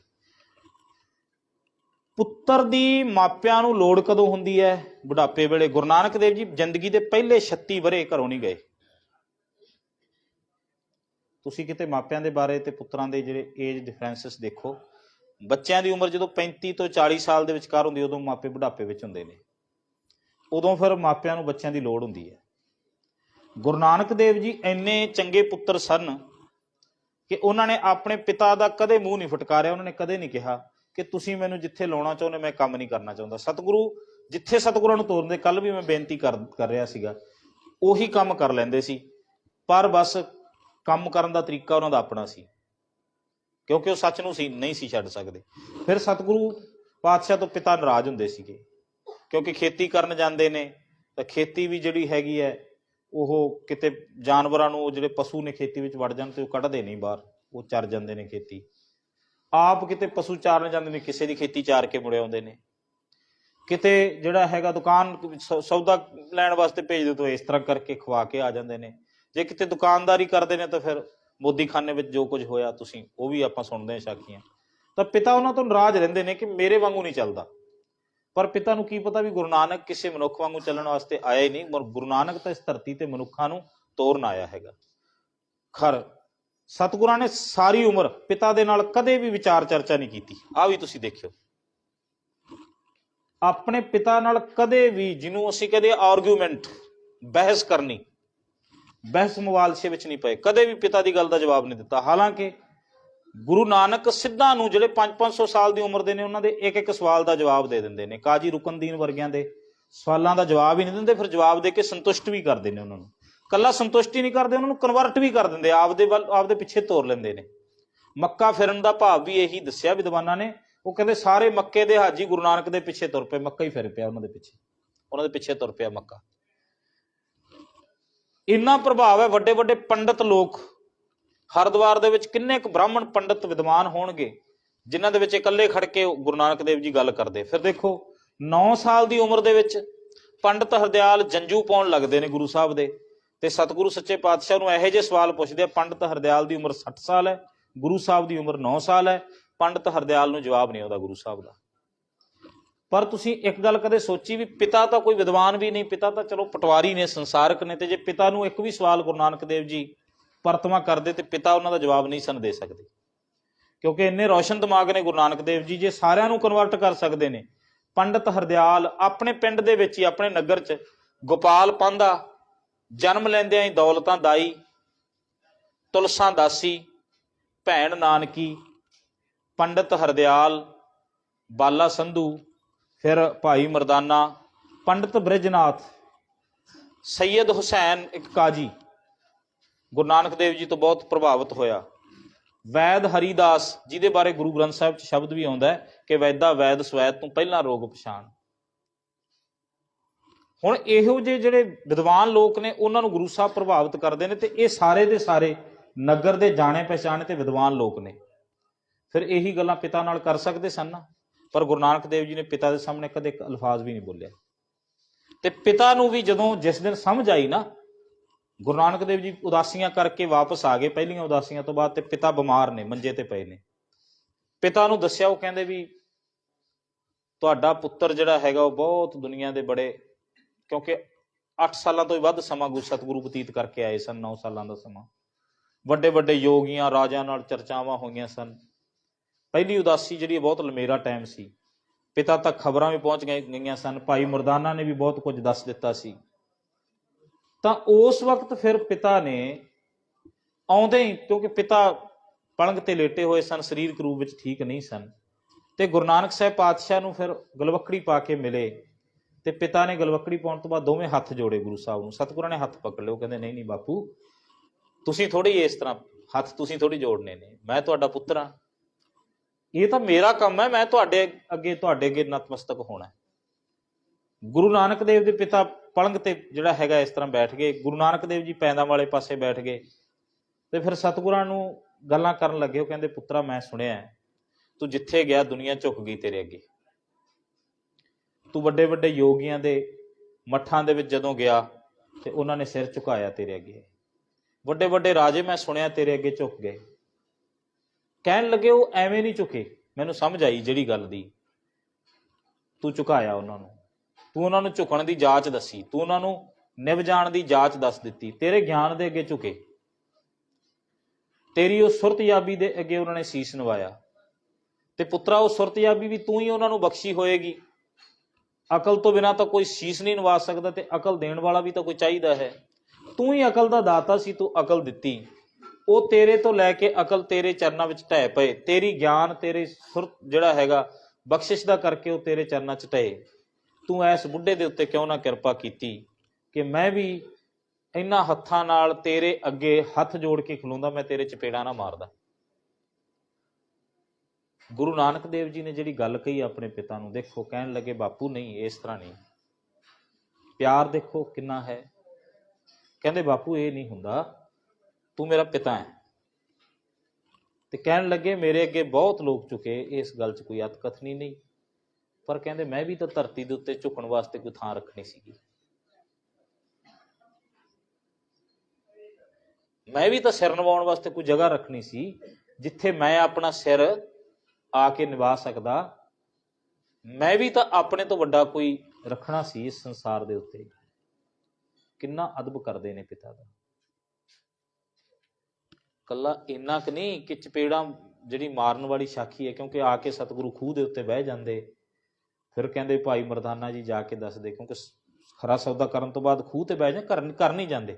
ਇੱਕ ਉੱਥੇ ਪੌਂਡ ਬਣਿਆ ਕਿ ਛੱਪੜ, ਉੱਥੇ ਹੁਣ ਇਸ ਟਾਈਮ ਗੁਰਦੁਆਰਾ ਸਾਹਿਬ ਵੀ ਬਣਿਆ ਹੋਇਆ ਹੈ ਉਸ ਸਥਾਨ ਤੇ। ਕਿਉਂਕਿ ਉੱਥੇ ਗੁਰਦੁਆਰਾ ਸਾਹਿਬ, ਤੁਸੀਂ ਨਨਕਾਣਾ ਸਾਹਿਬ ਕਿਤੇ ਵੀ ਜਾਓ ਸੌਖਿਆਂ ਜਾਇਆ ਜਾਂਦਾ, ਕੋਈ ਬਹੁਤਾ ਖਰਚਾ ਨਹੀਂ ਹੁੰਦਾ ਨਨਕਾਣਾ ਸਾਹਿਬ ਜਾਣ ਤੇ। ਅੱਜ ਤੋਂ 5-7 ਸਾਲ ਪਹਿਲਾਂ ਤਾਂ 3000 ਰੁਪਈਆ ਇਹਦਾ ਖਰਚ ਸੀਗਾ, ਵੀਜ਼ਾ ਫੀਸ, ਤੇ ਬਾਕੀ ਕੋਈ 10-20 ਹਜ਼ਾਰ ਰੁਪਈਆ ਉੱਤੇ ਖਰਚ ਹੋ ਜਾਂਦਾ। ਤੇ ਤੁਹਾਨੂੰ ਪਤਾ ਹੋਵੇ ਸਾਡੇ ਪੈਸਿਆਂ ਦੇ ਤਾਂ 2.5 ਗੁਣਾ ਬਣ ਜਾਂਦੇ ਨੇ। ਉੱਧਰ ਮਹਿੰਗਾਈ ਬਹੁਤ ਹੈ, ਕਰੰਟ ਵੈਲਿਊ ਜਿਹੜੀ ਕਰੰਸੀ ਦੀ ਘੱਟ ਆ ਉੱਧਰ। ਤੁਸੀਂ ਇੱਧਰ 1000 ਲੈ ਕੇ ਜਾਂਦੇ ਹੋ, ਤੁਹਾਡਾ 1000 ਰੁਪਈਆ 2500 'ਚ ਚੱਲਦਾ। ਤੁਸੀਂ 10,000 ਲੈ ਕੇ ਜਾਂਦੇ ਹੋ, ਤੁਹਾਡਾ ਉੱਧਰ 25,000 ਬਣ ਜਾਂਦਾ। ਪਰ ਉੱਥੇ ਚੀਜ਼ਾਂ ਬਹੁਤ ਮਹਿੰਗੀਆਂ ਨੇ। ਪਰ ਅੱਜ ਕੱਲ੍ਹ ਜਿਹੜਾ ਬੰਦੋਬਸਤ ਕੀਤੇ ਗਏ ਨੇ ਸਰਕਾਰ ਵੱਲੋਂ ਕਿ ਤੁਸੀਂ ਜਦੋਂ ਉੱਥੇ ਜਾਓ ਤਾਂ ਤੁਸੀਂ ਉੱਥੇ ਜਾ ਕੇ ਜੋ ਕੁਝ ਵੀ ਖਰੀਦੋ, ਉਹਦੇ ਤੇ ਉਹਨਾਂ ਨੇ ਪਾਬੰਦੀਆਂ ਲਾਈਆਂ ਨੇ ਵੀ ਭਾਈ ਯਾਤਰੀ ਨੇ, ਸਾਡੇ ਸਿੱਖ ਭਰਾ ਆਏ ਨੇ, ਇਹਨਾਂ ਨਾਲ ਠੱਗਾ ਠੋਰੀ ਨਹੀਂ ਕਰਨੀ। ਆਪ ਉਹਨਾਂ ਦੇ ਇੱਕ ਬੰਦੇ ਦੇ ਨਾਲ 4-4 ਬੰਦੇ ਸਿਕਿਉਰਿਟੀ ਗਾਰਡ। ਅਸੀਂ ਪਾਕਿਸਤਾਨ ਨੂੰ ਲੱਖ ਮਾੜਾ, ਕਿਉਂਕਿ ਜਿਹੜਾ ਹਿੰਦੂ ਮੀਡੀਆ ਜਾਂ ਗੋਦੀ ਮੀਡੀਆ ਵਗੈਰਾ ਇਹ ਤਾਂ ਪਾਕਿਸਤਾਨ ਹੀ ਲਾਈ ਰੱਖਦੇ ਨੇ। ਹੁਣ ਪਿੱਛੇ ਜਿਹਾ ਤੁਸੀਂ ਦੇਖਿਆ ਨਾ, ਕ੍ਰਿਕਟ ਦਾ ਵਰਲਡ ਕੱਪ ਹਾਰ ਗਏ ਨਾ, ਤੇ ਉਹ ਸਾਰਾ ਕੁਝ ਜਿਹੜਾ ਹੈਗਾ ਕਰਾ ਕੇ, ਮੈਂ ਪਰਸੋਂ ਚੌਥੇ ਇੱਕ ਡਿਬੇਟ ਦੇਖ ਰਿਹਾ ਸੀ, ਉਹ ਕਹਿੰਦਾ ਵੀ ਸਾਡੇ ਹਾਰਨ ਦਾ ਸਾਨੂੰ ਕੋਈ ਨਹੀਂ, ਕਹਿੰਦੇ ਪਾਕਿਸਤਾਨ ਤਾਂ ਸਾਡੇ ਨੂੰ ਪਹਿਲਾਂ ਹਾਰਿਆ ਨਾ। ਹੁਣ ਇਹ ਕੋਈ ਐਕਸਕਿਊਜ਼ ਥੋੜ੍ਹੀ ਹੈ। ਉਹ ਕਹਿੰਦੇ ਵੀ ਦੇਖੋ ਅਸੀਂ ਪਾਕਿਸਤਾਨ ਤੋਂ ਤਾਂ ਅੱਗੇ ਹੀ ਆ, ਉਹ ਤਾਂ ਸਾਡੇ ਤੋਂ ਪਿੱਛੇ। ਇਹ ਕੀ ਬਹਾਨਾ ਹੋਇਆ ਵੀ ਜਿਵੇਂ ਇਹ ਤਾਂ ਇੱਕ ਬਹਾਨਾ ਨਾ, ਕਹਿਣ ਦਾ ਭਾਵ ਇੱਕ ਨਫ਼ਰਤ ਜ਼ਾਹਰ ਕਰਨ ਦਾ ਤਰੀਕਾ ਹੈ। ਗੁਰੂ ਨਾਨਕ ਨੇ ਹੱਦਾਂ ਬੰਨੇ ਤੋੜੇ। ਤੇ ਜਦੋਂ ਉਧਰ ਯਾਤਰੀ ਜਾਂਦੇ ਨੇ, ਮੈਂ ਪਿਛਲੇ ਦਿਨਾਂ 'ਚ ਇੱਕ ਦੇਖ ਰਿਹਾ ਸੀਗਾ, ਕਿਸੇ ਸੱਜਣ ਨੇ ਉਹ ਇੰਟਰਵਿਊ ਕੀਤੀ ਕੁਝ ਮਾਈਆਂ ਦੀ, 4 ਬੀਬੀਆਂ ਸੀਗੀਆਂ ਉਹ, ਤੇ ਉਹ ਕਹਿੰਦੇ ਵੀ ਮਾਈ ਤੁਸੀਂ ਆਏ ਹੋ ਇੱਥੇ, ਕਿਵੇਂ ਲੱਗਿਆ ਤੁਹਾਨੂੰ? ਉਹ ਕਹਿੰਦੇ ਵੀ ਬਹੁਤ ਵਧੀਆ। ਉਹ ਕਹਿੰਦੇ ਵੀ ਪਿੰਡ ਹੁੰਦੇ ਸੀਗੇ, ਕਹਿੰਦੇ ਪੁਲਿਸ ਵਾਲਿਆਂ ਤੋਂ ਡਰਦੇ ਸੀ ਅਸੀਂ, ਕਿਉਂਕਿ ਪੁਲਿਸ ਮੁਲਾਜ਼ਮਾਂ ਦਾ ਜਿਹੜਾ ਹੈਗਾ ਉਹ ਜਿਸ ਤਰ੍ਹਾਂ ਦਾ ਹੁੰਦਾ ਹੈ ਪ੍ਰਭਾਵ। ਉਹ ਕਹਿੰਦੇ ਵੀ ਜੇ ਪਿੰਡ ਵਿੱਚ ਸਾਡੇ ਤਾਂ ਗਲੀ ਵਿੱਚ ਵੀ ਪੁਲਿਸ ਆ ਜਾਂਦੀ ਤੇ ਲੋਕ ਬਾਰ ਬੰਦ ਕਰ ਲੈਂਦੇ। ਇੱਥੇ 4-4 ਪੁਲਿਸ ਵਾਲੇ ਸਾਡੇ ਪਿੱਛੇ ਜਿਹੜਾ ਹੈਗਾ ਬੰਦੂਕਾਂ ਲੈ ਕੇ ਤੁਰੇ ਜਾਂਦੇ ਨੇ। ਅਸੀਂ ਤਾਂ ਆਪਣੇ ਆਪ ਨੂੰ ਮੰਤਰੀਆਂ ਵਾਂਗੂ ਮਹਿਸੂਸ ਕਰਦੇ ਹਾਂ। ਤਾਂ ਉਹ ਗੁਰੂ ਨਾਨਕ ਦਾ ਘਰ ਹੀ ਹੈ, ਇਸੇ ਕਰਕੇ ਬਖਸ਼ਿਸ਼ ਹੈ, ਉਹ ਗੁਰੂ ਨਾਨਕ ਦੀ ਬਖਸ਼ਿਸ਼ ਹੈ, ਰਹਿਮਤ ਹੈ। ਅੱਜ ਵੀ ਉਹ ਹਜ਼ਰਤ ਤੇ ਬਾਬਾ ਨਾਨਕ ਉਹਨਾਂ ਨੂੰ ਜਿਹੜਾ ਇੰਨਾ ਸਤਿਕਾਰ ਤੇ ਇੰਨਾ ਅਦਬ ਦਿੰਦੇ ਨੇ। ਦੁਨੀਆ ਦੇ ਇਸਲਾਮਕ ਲੋਕ ਨੇ ਨਾ ਜਿਹੜੇ ਦੁਨੀਆ ਦੇ ਕਿਸੇ ਦੂਜੇ ਰਹਿਬਰ ਨੂੰ ਇੰਨਾ ਅਦਬ ਨਹੀਂ ਦਿੰਦੇ, ਕਿਉਂਕਿ ਉਹ ਇਸਲਾਮ ਆਪਣੇ ਇਸਲਾਮ ਦੇ ਵਿੱਚ ਪਾਕ ਨੇ, ਤੇ ਉਹ ਕਿਸੇ ਦੂਜੇ ਰਹਿਬਰ ਦਾ ਨਾਮ ਵੀ ਆਪਣੀ ਜ਼ੁਬਾਨ ਤੇ ਲਿਆਉਣਾ ਪਸੰਦ ਨਹੀਂ ਕਰਦੇ। ਪਰ ਗੁਰੂ ਨਾਨਕ ਸਾਹਿਬ ਪਾਤਸ਼ਾਹ ਦੀ ਬਹੁਤ ਉਸਤਤ ਕਰਦੇ ਨੇ ਉਹ। ਤਾਂ ਉਹ ਸਥਾਨ ਉੱਥੇ ਗੁਰਦੁਆਰਾ ਸਾਹਿਬ ਬਣੇ ਹੋਏ ਨੇ। ਉਹਨਾਂ ਗੁਰਦੁਆਰਾ ਸਾਹਿਬਾਨ 'ਚ ਤੁਸੀਂ ਜਾ ਕੇ ਕਿਸੇ ਸਮਾਂ ਬਣਿਆ ਦਰਸ਼ਨ ਦੀਦਾਰ ਜ਼ਰੂਰ ਕਰਕੇ ਆਇਓ। 2 ਦੇਸ਼ ਨੇ, ਢਾਕੇ ਦੇ ਵਿੱਚ ਵੀ ਸਤਿਗੁਰਾਂ ਦੀ ਯਾਦ ਵਿੱਚ ਸਥਾਨ ਬਣੇ ਨੇ। ਸਤਿਗੁਰੂ ਬਰਮਾ, ਭੂਟਾਨ ਤੇ ਨੇਪਾਲ ਇਸ ਪਾਸੇ ਵੀ ਗਏ ਨੇ। ਕਾਠਮੰਡੂ ਦਾ ਇਲਾਕਾ ਸਾਰਾ ਸਤਿਗੁਰਾਂ ਨੇ ਸਰ ਕੀਤਾ। ਬੜੀ ਲੰਮੀ ਯਾਤਰਾ ਕੀਤੀ ਹੈ। ਮੈਂ ਪਿਛਲੇ ਸਾਲਾਂ ਦੇ ਵਿੱਚ, ਪਤਾ ਨਹੀਂ ਤੁਸੀਂ ਭੁੱਲ ਗਏ ਹੋ ਜਾਂ ਚੇਤੇ ਹੋਵੇ ਤੁਹਾਡੇ, ਇਹ ਸਾਰੀਆਂ ਜਿਹੜੀਆਂ ਵਾਰਤਾਵਾਂ ਸਾਂਝੀਆਂ ਕਰ ਚੁੱਕਿਆ ਕਿ ਕਿਸ ਤਰ੍ਹਾਂ ਸਤਿਗੁਰੂ ਹੇਮਕੁੰਟ ਦੇ ਇਲਾਕੇ ਵੱਲ, ਸੁਮੇਰ ਪਰਬਤ ਵੱਲ, ਤਿੱਬਤ, ਭੂਟਾਨ, ਚੀਨ, ਇਸ ਖਿੱਤਿਆਂ ਵੱਲ ਗਏ। ਕਿਸ ਤਰ੍ਹਾਂ ਸਤਿਗੁਰਾਂ ਦਾ ਜਿਹੜਾ ਹੈਗਾ ਉੱਥੇ ਅਸਰ ਅੰਦਾਜ਼ ਸੀਗਾ। ਅੱਜ ਤੱਕ ਕਿਵੇਂ ਸਤਿਗੁਰਾਂ ਨੂੰ ਉਹ ਚੇਤੇ ਕਰਦੇ, ਯਾਦ ਕਰਦੇ ਉਹ ਲੋਕ ਹਰ। ਹੁਣ ਸਤਿਗੁਰੂ ਜਦੋਂ ਉਸ ਛੱਪੜ ਦੇ ਉੱਤੇ, ਉਸ ਪੌਂਡ ਦੇ ਉੱਤੇ ਆ ਕੇ ਬੈਠੇ ਨੇ, ਅੱਜ ਉਸ ਸਥਾਨ ਦੇ ਉੱਤੇ ਸਰੋਵਰ ਬਣਿਆ ਹੋਇਆ ਹੈ। ਇਹ ਸਾਰੇ ਦੇ ਸਾਰੇ ਸ਼ਬਦ ਜਿਹੜੇ ਹੈਗੇ ਕੋਈ ਇਹਨਾਂ 'ਚ ਕੋਈ ਬੁਰਾ ਸ਼ਬਦ ਨਹੀਂ। ਛੱਪੜ ਸ਼ਬਦ ਵੀ ਬੁਰਾ ਨਹੀਂ ਹੈ, ਸ਼ੰਭ ਸ਼ਬਦ ਤੋਂ ਛੱਪੜ ਸ਼ਬਦ ਬਣਿਆ ਹੈਗਾ। ਤਾਂ ਪੌਂਡ, ਪੌਂਡ ਅੰਗਰੇਜ਼ੀ ਦਾ ਸ਼ਬਦ ਹੈ। ਪੁਰਾਣੇ ਸਮਿਆਂ ਦੇ ਵਿੱਚ ਜਿਹੜਾ ਹੈਗਾ ਸਰੋਵਰ, ਪੱਬਰ, ਪੱਬਰ ਕਿਹਾ ਜਾਂਦਾ ਸੀਗਾ ਜਿਨ੍ਹਾਂ ਦੇ ਉੱਤੇ ਜਿਹੜਾ ਹੈਗਾ ਜਿੱਥੇ ਕਮਲ ਦੇ ਫੁੱਲ ਖਿੜਦੇ ਸਨ ਸਰੋਵਰ ਵਿੱਚ, ਉਹਨੂੰ ਪੱਬਰ ਕਹਿ ਦਿੱਤਾ ਜਾਂਦਾ ਸੀ। ਅਲੱਗ-ਅਲੱਗ ਨਾਮ ਨੇ, ਭਾਸ਼ਾ ਹੀ ਇਹ ਤਾਂ ਜਿਹੜਾ ਹੈਗਾ ਸਾਡਾ ਰੈਫਰੈਂਸਸ ਨੇ। ਇਹਨਾਂ ਚੀਜ਼ਾਂ ਨੂੰ ਸਮਝਣਾ ਚਾਹੀਦਾ। ਬਹੁਤਾ ਕਈ ਵਾਰੀ ਅਸੀਂ ਸੰਕੀਰਨਤਾ ਵਾਲੇ ਪਾਸੇ ਪੈ ਜਾਂਦੇ ਹਾਂ। ਹੁਣ ਸਤਿਗੁਰੂ ਸੱਚੇ ਪਾਤਸ਼ਾਹ ਜੀ ਤੋਂ ਵਾਪਸ ਆਉਂਦੇ ਤੇ ਪਿਤਾ ਨੂੰ ਜਾ ਕੇ ਹੁਣ ਸੁਨੇਹਾ ਤਾਂ ਦੇ ਦਿੱਤਾ ਜਾਂਦਾ ਵੀ ਉਹ ਕਹਿੰਦੇ ਵੀ ਆ ਤਾਂ ਗਿਆ ਹੈਗਾ ਵਾਪਸ, ਤੇ ਕਹਿੰਦੇ ਪਰ ਲੈ ਕੇ ਕੁਝ ਨਹੀਂ ਆਇਆ। ਪਿੱਛੇ ਖਵਾਇਆ ਆ ਉੱਥੇ 20 ਰੁਪਈਆਂ ਦਾ ਉਹਨਾਂ ਨੂੰ ਜਿਹੜਾ ਹੈਗਾ, ਕਿਉਂਕਿ ਪਿਤਾ ਦੇ ਨਾਲ ਤਾਂ ਇਸ ਤਰ੍ਹਾਂ ਹੀ ਗੱਲ ਚੱਲਦੀ ਹੈ ਨਾ। ਆਪਾਂ ਤਾਂ ਸਤਿਕਾਰ ਨਾਲ ਸਾਖੀਆਂ ਸੁਣਾਉਂਦੇ ਹਾਂ, ਪਰ ਪਿਤਾ ਤੇ ਪੁੱਤਰ ਦੀ ਤਾਂ ਗੱਲ ਹੋਰ ਹੈ ਨਾ। ਸੰਸਾਰਕ ਪੁੱਤਰ ਵੀ ਨੇ ਨਾ। ਪਿਤਾ ਕਹਿੰਦਾ ਮੈਨੂੰ ਪਹਿਲਾਂ ਹੀ ਪਤਾ ਸੀ। ਹੁਣ ਕਿਉਂਕਿ ਬਾਪੂ ਨੂੰ ਤਾਂ ਪਹਿਲਾਂ ਪਤਾ ਹੈਗਾ ਨਾ, ਗੁਰੂ ਨਾਨਕ ਦੇਵ ਜੀ ਨੂੰ ਜਾਣਦੇ ਨੇ ਚੰਗੀ ਤਰ੍ਹਾਂ। ਉਹ ਕਹਿੰਦੇ ਮੈਨੂੰ ਪਹਿਲਾਂ ਹੀ ਪਤਾ ਸੀ ਇਸੇ ਤਰ੍ਹਾਂ ਹੀ ਕਰੇਗਾ। ਮੈਂ ਤਾਂ ਜਿਸ ਦਿਨ ਘਰੋਂ ਤੁਰਿਆ ਸੀ, ਮੇਰਾ ਤਾਂ ਜਿਵੇਂ ਪੰਜਾਬੀ ਦੇ ਵਿੱਚ ਅਸੀਂ ਕਹਿੰਦੇ ਨੇ ਵੀ ਮੇਰਾ ਤਾਂ ਉਦੋਂ ਹੀ ਮੱਥਾ ਠਣਕਿਆ ਸੀਗਾ ਵੀ ਇਹ ਜਾਏਗਾ, ਇਹ ਨਹੀਂ ਲੈ ਕੇ ਆਉਂਦਾ ਜੋ ਕੁਝ ਮੈਂ ਇਹਨੂੰ ਕਿਹਾ। ਇਹਨੇ ਪਤਾ ਨਹੀਂ ਕੀ ਕਰਿਆ ਹੋਣਾ 20 ਰੁਪਈਆਂ ਦਾ। ਗੁੱਸੇ ਦੇ ਵਿੱਚ ਫਿਰ ਘਰੋਂ ਨਿਕਲੇ। ਬੇਬੇ ਨਾਨਕੀ ਵੀ ਘਰ ਨੇ। ਹੁਣ ਬੇਬੇ ਨਾਨਕੀ ਨੂੰ ਵੀ ਪਤਾ ਲੱਗਿਆ ਵੀ ਪਿਤਾ ਜਾ ਰਹੇ ਨੇ। ਕੁਦਰਤੀ, ਹਾਲਾਂਕਿ ਬੇਬੇ ਨਾਨਕੀ ਦੀ ਸ਼ਾਦੀ ਉਦੋਂ ਤੱਕ ਹੋ ਚੁੱਕੀ ਹੈ, ਪਰ ਕੁਦਰਤੀ ਬੇਬੇ ਨਾਨਕੀ ਆਏ ਹੋਏ ਨੇ ਘਰ। ਕਿਉਂਕਿ ਇਸ ਤੋਂ ਬਾਅਦ ਜਦੋਂ ਇੱਥੋਂ ਤੱਕ ਗੱਲ ਚਲੀ ਜਾਂਦੀ, ਫਿਰ ਸਬੱਬ ਬਣਦਾ ਬੇਬੇ ਨਾਲ ਹੀ ਲੈ ਜਾਂਦੇ ਸੁਲਤਾਨਪੁਰ ਲੋਧੀ।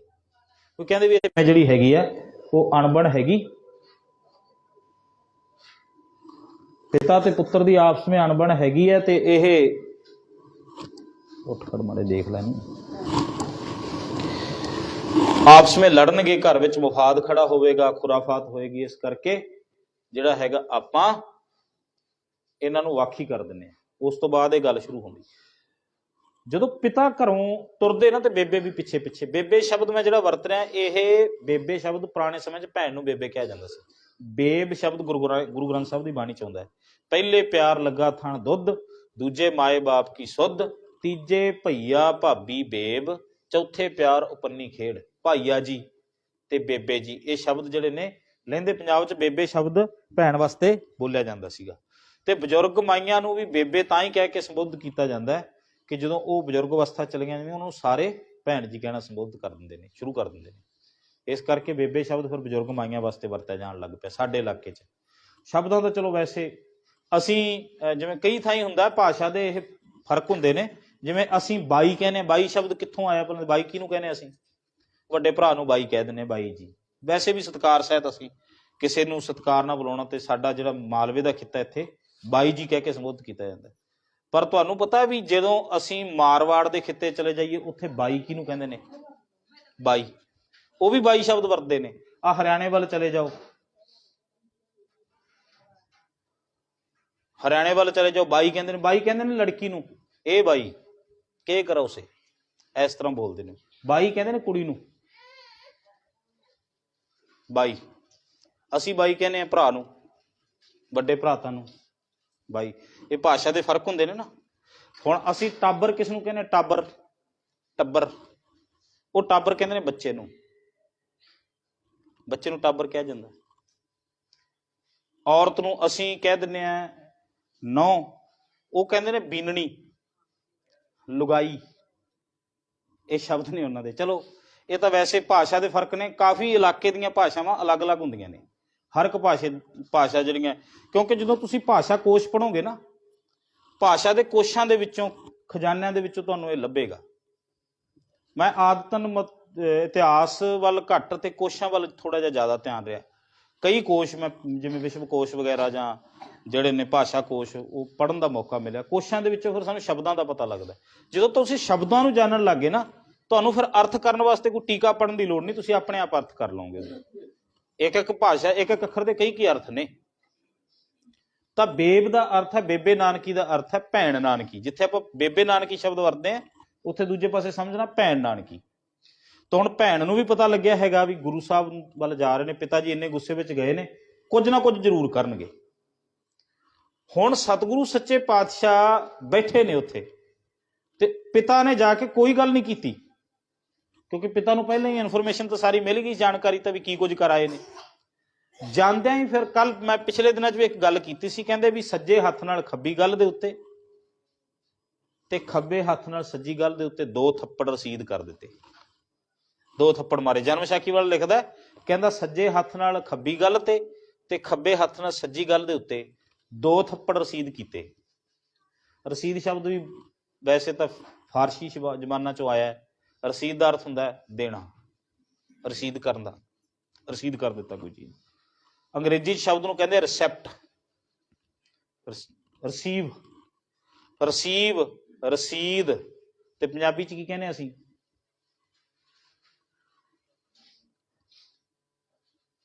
ਅੰਗਰੇਜ਼ੀ ਚ ਕਹਿੰਦੇ ਰਿਸੀਵ, ਪੰਜਾਬੀ ਚ ਕਹਿੰਦੇ ਆ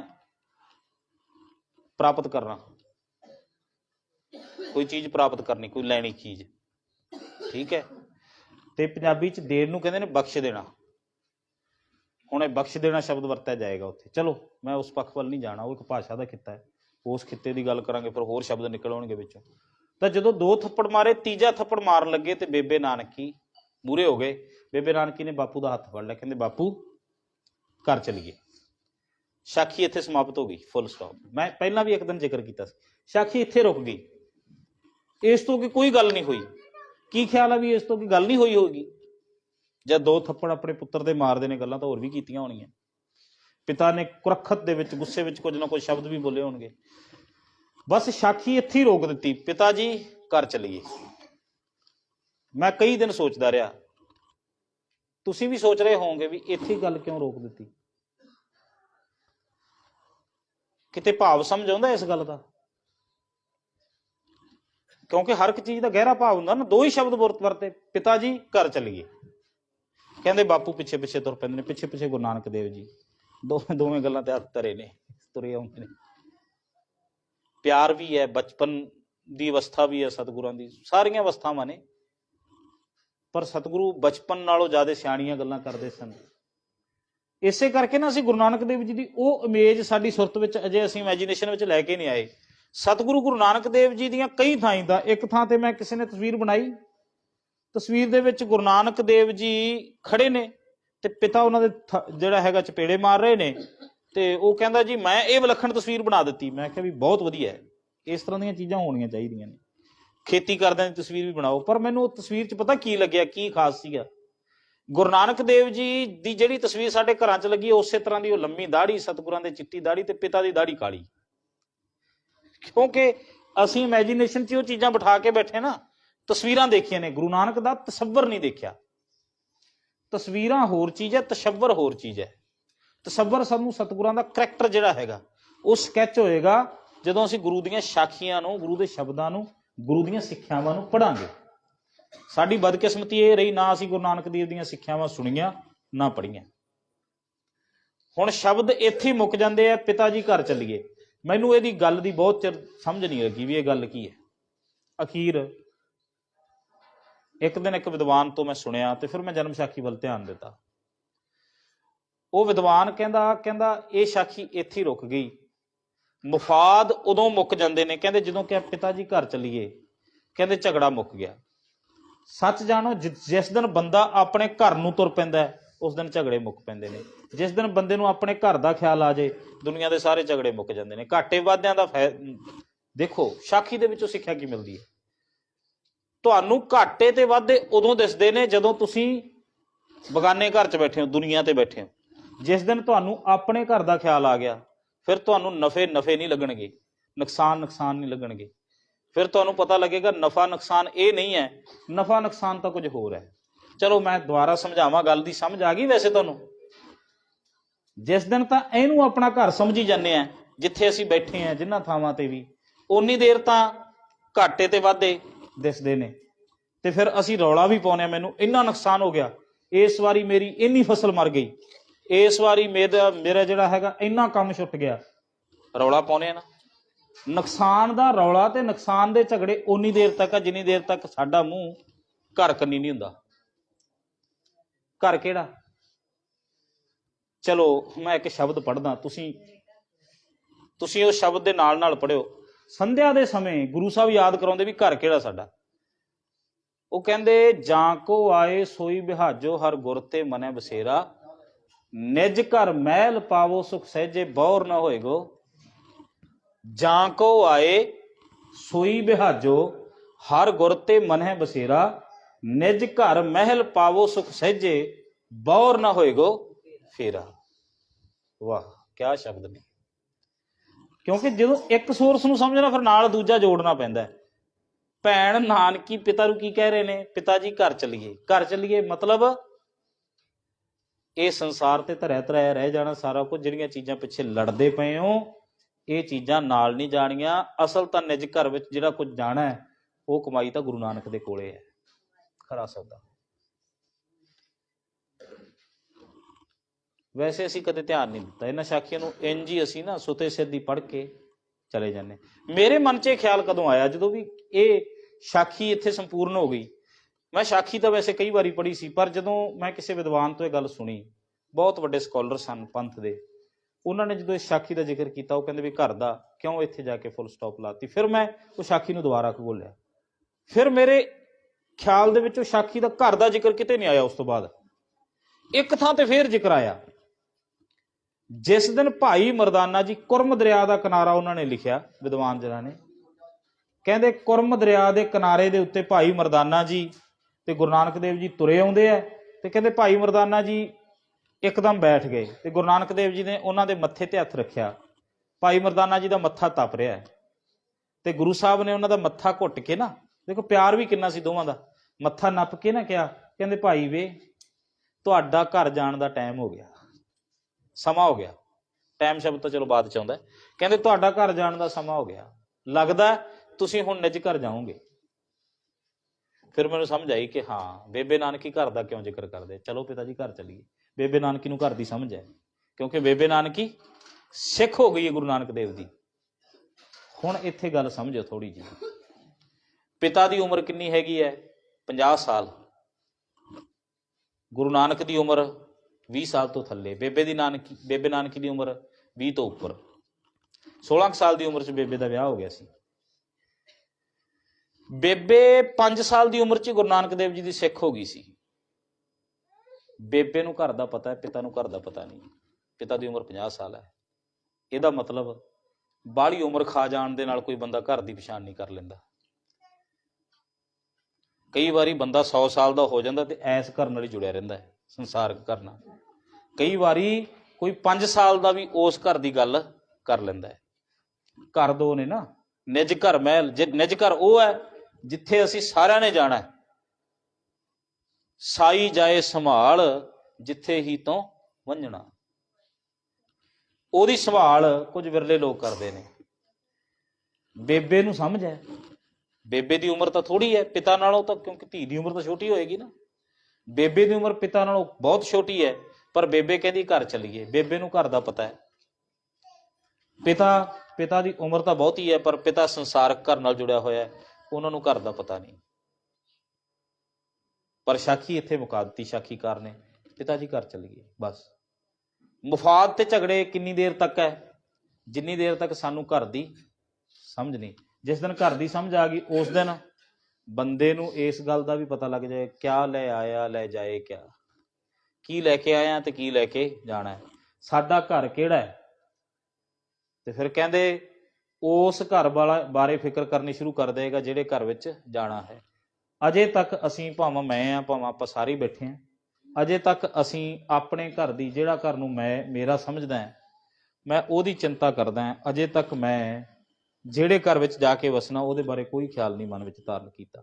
ਭਾਵੇਂ ਮੇਰੀ ਉਮਰ 50 ਸਾਲ ਹੋ ਗਈ ਹੈ, ਭਾਵੇਂ ਮੇਰੀ ਉਮਰ 15 ਸਾਲ ਹੈ, ਭਾਵੇਂ 20 ਸਾਲ ਹੈ, ਭਾਵੇਂ 25 ਸਾਲ। 20 ਸਾਲ ਦੀ ਉਮਰ ਦਾ ਬੱਚਾ ਉਹ ਨਵਾਂ ਘਰ ਬਣਾਉਣ ਦੀਆਂ ਸਕੀਮਾਂ ਕਰ ਰਿਹਾ ਹੈ। 50 ਸਾਲ ਦੀ ਉਮਰ ਦਾ ਮਨੁੱਖ ਆਪਣੇ ਬੱਚਿਆਂ ਵਾਸਤੇ ਘਰ ਬਣਾਉਣ ਦੀਆਂ ਸਕੀਮਾਂ ਕਰ ਰਿਹਾ ਹੈ। ਤੇ 30-35 ਸਾਲ ਦਾ ਮਨੁੱਖ ਆਪਣੇ ਵਾਸਤੇ ਘਰ ਬਣਾ ਰਿਹਾ ਹੈ। ਬਸ ਆਹੀ ਹੈ ਨਾ। ਕੋਈ ਇੱਥੇ 70 ਸਾਲ ਦੀ ਉਮਰ ਵਿੱਚ ਆਪਣਾ ਬਣਾਇਆ, ਆਪਣੇ ਬੱਚਿਆਂ ਦਾ ਬਣਾਇਆ ਘਰ, ਜਿਹਨੂੰ ਮੇਰਾ ਕਰੀ ਜਾਂਦਾ ਸੀ, ਉਹਨੂੰ ਛੱਡ ਕੇ ਜਾ ਰਿਹਾ ਹੈ। ਕੋਈ ਆਪਣੇ 50 ਸਾਲ ਦੀ ਉਮਰ ਦੇ ਵਿੱਚ ਆਪਣਾ ਬਣਾਇਆ ਘਰ ਆਪਣੇ ਬੱਚਿਆਂ ਨੂੰ ਵੰਡ ਕੇ ਦੇ ਰਿਹਾ ਹੈ। ਉਹਨੂੰ ਵੀ ਘਰ ਦੀ ਪਹਿਚਾਣ ਨਹੀਂ ਵੀ ਜਿਹੜਾ ਹੁਣੇ ਵੰਡ ਕੇ ਦਿੱਤਾ ਗਿਆ, ਬਣਾਇਆ ਤਾਂ ਕਿਸੇ ਦਿਨ ਮੈਂ ਆਪਣਾ ਕਰਕੇ ਸੀ, ਇਸ ਦਾ ਮਤਲਬ ਮੇਰਾ ਘਰ ਨਹੀਂ ਹੈ। ਸਾਖੀਆਂ ਤਾਂ ਬਹੁਤ ਗਹਿਰੀ ਗੱਲ ਆਪਣੇ ਵਿੱਚ ਲੁਕੋ ਕੇ ਬੈਠੀਆਂ, ਅਸੀਂ ਸਾਖੀਆਂ ਨੂੰ ਸਮਝਣ ਦਾ ਯਤਨ ਨਹੀਂ ਕਰਦੇ। ਇਸੇ ਕਰਕੇ ਸਤਿਗੁਰੂ ਕਹਿੰਦੇ ਨੇ ਗੁਰ ਸਾਖੀ ਅੰਤਰ ਜਾਗੀ, ਤਾਂ ਚੰਚਲ ਮਤ, ਬੰਦੇ ਦੀ ਭੱਜਣ ਵਾਲੀ ਮਤ ਟਿਕ ਜਾਂਦੀ ਹੈ ਜਦੋਂ ਗੁਰੂ ਦੀ ਸਾਖੀ ਅੰਦਰ ਜਾਗ ਪੈਂਦੀ ਹੈ। ਗੁਰੂ ਨਾਨਕ ਸਾਹਿਬ ਪਾਤਸ਼ਾਹ ਕਹਿੰਦੇ ਨੇ, ਭਾਈ ਵੇ ਲੱਗਦਾ ਤੁਹਾਡੇ ਨਿੱਜ ਘਰ ਜਾਣ ਦਾ ਸਮਾਂ ਆ ਪੁੱਗਿਆ। ਸਤਿਗੁਰੂ ਕਹਿੰਦੇ ਨੇ ਪਰ ਤੈਨੂੰ ਅਸੀਂ ਐ ਨਹੀਂ ਜਾਣ ਦੇਵਾਂਗੇ, ਤੈਨੂੰ ਕੁਝ ਨਾ ਕੁਝ ਦੇ ਕੇ ਭੇਜਾਂਗੇ। ਇਹਦਾ ਮਤਲਬ ਜੇਕਰ ਇਸ ਦੁਨੀਆ ਤੋਂ ਨਿੱਜ ਘਰ ਜਾਣਾ ਹੈ ਤੇ ਆਪਾਂ ਕੋਈ ਬੰਦੇ ਨੂੰ ਭੇਜਣ ਲੱਗੇ ਹੋਈਏ, ਟਾਈਮ ਦੱਸ ਦਿਓ ਮੈਨੂੰ ਮਾੜਾ ਜਿਹਾ, ਬਸ 5-7 ਮਿੰਟ ਮੈਂ ਹੋਰ ਲਾਉਣੇ। ਬਸ ਕਿਸੇ ਨੂੰ ਇੱਥੋਂ ਭੇਜਣਾ ਹੋਵੇ, ਕਿਸੇ ਨੂੰ ਵੀ, ਤੇ ਆਪਾਂ ਉਹਨੂੰ ਕੀ ਦੇ ਕੇ ਭੇਜਦੇ ਆ? ਜਿਹੜਾ ਇੱਥੋਂ ਦੇਖੋ ਸਾਡੇ ਚੋਂ ਕਿੰਨੇ ਲੋਕ ਤੁਰ ਗਏ ਨੇ, ਅਸੀਂ ਕੁਝ ਦੇ ਕੇ ਭੇਜਿਆ ਕਦੇ ਕਿਸੇ ਨੂੰ? ਕੁਝ ਨਹੀਂ। ਬਾਬਾ ਕਬੀਰ ਸਾਹਿਬ ਮਹਾਰਾਜ ਤਾਂ ਇਹ ਕਹਿੰਦੇ ਨੇ, ਉਹ ਕਹਿੰਦੇ ਕੌਡੀ ਕੌਡੀ ਜੋਰ ਕੈ ਜੋਰੇ ਲੱਖ ਕਰੋੜ, ਚਲਤੀ ਬਾਰ ਨ ਕਛ ਮਿਲਿਓ ਲਈ ਲੰਗੋਟੀ ਤੋਰ। ਅਸੀਂ ਤਾਂ ਯਤਨ ਕਰਦੇ ਵੀ ਇਹਦੀ ਜੇਬ ਫਰੋਲ ਲਓ, ਕਿਤੇ ਜੇਬ ਵਿੱਚ ਕੋਈ ਪੈਸੇ ਨਾ ਲੈ ਕੇ ਵਿੱਚੇ ਨਾਲ ਹੀ ਉਹ ਸਾਰਾ ਕੁਝ ਹੋ ਜਾਏ। ਇੱਥੇ ਤਾਂ ਮੈਂ ਦੇਖੋ ਅੰਤਮ ਸੰਸਕਾਰ ਦੇ ਸਮੇਂ ਤੇ, ਕਿਉਂਕਿ ਸਾਡਾ ਤਾਂ ਫਿਊਨਰਲ ਹੋਮ 'ਚ ਜਾਣ ਦਾ ਨਿੱਤ ਵਾਂਗੂ ਜਦੋਂ ਕਿਤੇ ਨਾ ਕਿਤੇ ਜਾਂਦੇ ਰਹਿੰਦੇ ਹਾਂ, ਕੋਈ ਫਿਊਨਰਲ ਸੈਰਮਨੀ ਕੋਈ ਆ ਗਈ, ਫਿਊਨਰਲ ਹੋਮ ਦੇ ਵਿੱਚ ਕੋਈ ਸੰਸਕਾਰ ਆ ਗਿਆ, ਤਾਂ ਉਸ ਵਕਤ ਅਸੀਂ ਪਹੁੰਚਦੇ ਜਦੋਂ, ਤੇ ਬਹੁਤੇ ਲੋਕ ਤਾਂ ਇਹ ਵੀ ਕਹਿ ਰਹੇ ਹੁੰਦੇ ਨੇ ਵੀ ਭਾਈ ਕੱਪੜੇ 2 ਦੀ ਥਾਂ ਤੇ 1 ਹੀ ਉੱਤੇ ਪਾ ਦਿਓ, ਕਿਉਂਕਿ ਫਾਲਤੂ ਮਚਾਉਣ ਦਾ ਕੀ ਫਾਇਦਾ, ਤਾਂ ਮੱਚ ਹੀ ਜਾਣੇ ਨੇ ਨਾਲ। ਇਹਦਾ ਮਤਲਬ ਅਸੀਂ ਤਾਂ ਇੱਕ ਕੱਪੜਾ ਵੀ ਬੰਦੇ ਦੇ ਨਾਲ ਜਾਣ ਨਹੀਂ ਦੇਣਾ ਚਾਹੁੰਦੇ। ਧੰਨ ਕਹੋ ਗੁਰੂ ਨਾਨਕ ਨੂੰ, ਜਿਹਦੇ ਨਾਲ 58 ਸਾਲ ਰਬਾਬ ਵਜਾਉਣ ਵਾਲਾ ਭਾਈ ਮਰਦਾਨਾ, ਉਹ ਕਹਿੰਦੇ ਤੈਨੂੰ ਅਸੀਂ ਖਾਲੀ ਨਹੀਂ ਜਾਣ ਦੇਵਾਂਗੇ। ਇਹਦਾ ਮਤਲਬ ਜਦੋਂ ਤੁਰਨਾ ਹੈ, ਦੁਨੀਆ ਦੇ ਜਿਨ੍ਹਾਂ ਨੂੰ ਪੁੱਤਰ ਧੀਆਂ ਸਾਰਾ ਕੁਝ ਕਹਿਣਾ ਹੈ, ਉਹ ਤੇਰੀਆਂ ਜੇਬਾਂ ਤੇ ਤੇਰੇ ਖਾਤੇ ਫਰੋਲ ਕੇ ਫਿਰ ਤੈਨੂੰ ਜਾਣ ਦੇਣਗੇ, ਪਰ ਗੁਰੂ ਨਾਨਕ ਤੇਰੀ ਝੋਲੀ ਭਰ ਕੇ ਤੋਰੇਗਾ। ਹੁਣ ਤੂੰ ਇਹ ਫੈਸਲਾ ਕਰਨਾ ਹੈ ਕਿ ਤੂੰ ਆਪਣੇ ਜੀਵਨ ਦਾ ਅੰਤਲਾ ਸਮਾਂ ਗੁਰੂ ਨਾਨਕ ਦੀ ਝੋਲੀ ਵਿੱਚ ਬਤੀਤ ਕਰਨਾ ਕਿ ਸੰਸਾਰਕ ਰਿਸ਼ਤੇਦਾਰ ਤੇ ਸੰਬੰਧੀਆਂ ਦੀ ਝੋਲੀ 'ਚ। ਕਿਉਂਕਿ ਗੁਰੂ ਨਾਨਕ ਜਦੋਂ ਤੈਨੂੰ ਤੋਰੇਗਾ, ਉਹ ਤੈਨੂੰ ਕਹੇਗਾ ਮੈਂ ਤੈਨੂੰ ਖਾਲੀ ਨਹੀਂ ਜਾਣ ਦੇਵਾਂਗਾ, ਤੈਨੂੰ ਕੁਝ ਦੇ ਕੇ ਤੋਰਾਂਗਾ। ਆਹ ਵੀ ਸਾਖੀ ਦੇ ਵਿੱਚ ਦੇਖੋ ਕਿੱਡਾ ਵੱਡਾ ਪੁਆਇੰਟ ਹੈ। ਉਹ ਕਹਿੰਦੇ ਭਾਈ ਵੇ ਤੈਨੂੰ ਇੰਜ ਨਹੀਂ ਜਾਣ ਦੇਵਾਂਗੇ, ਤੈਨੂੰ ਕੁਝ ਦੇ ਕੇ ਭੇਜਾਂਗੇ। ਕਹਿੰਦੇ ਫਿਰ ਦੇਖੋ ਅਗਲੀ ਗੱਲ ਭਾਈ ਮਰਦਾਨੇ ਨਾਲ ਜਿਹੜੀ ਹੁੰਦੀ, ਕਹਿੰਦੇ ਸਾਡਾ ਮਨ ਹੈ ਤੇਰੀ ਯਾਦ ਬਣਾ ਦਈਏ, ਕੋਈ ਤੇਰੀ ਯਾਦ ਬਣਾ ਦਈਏ।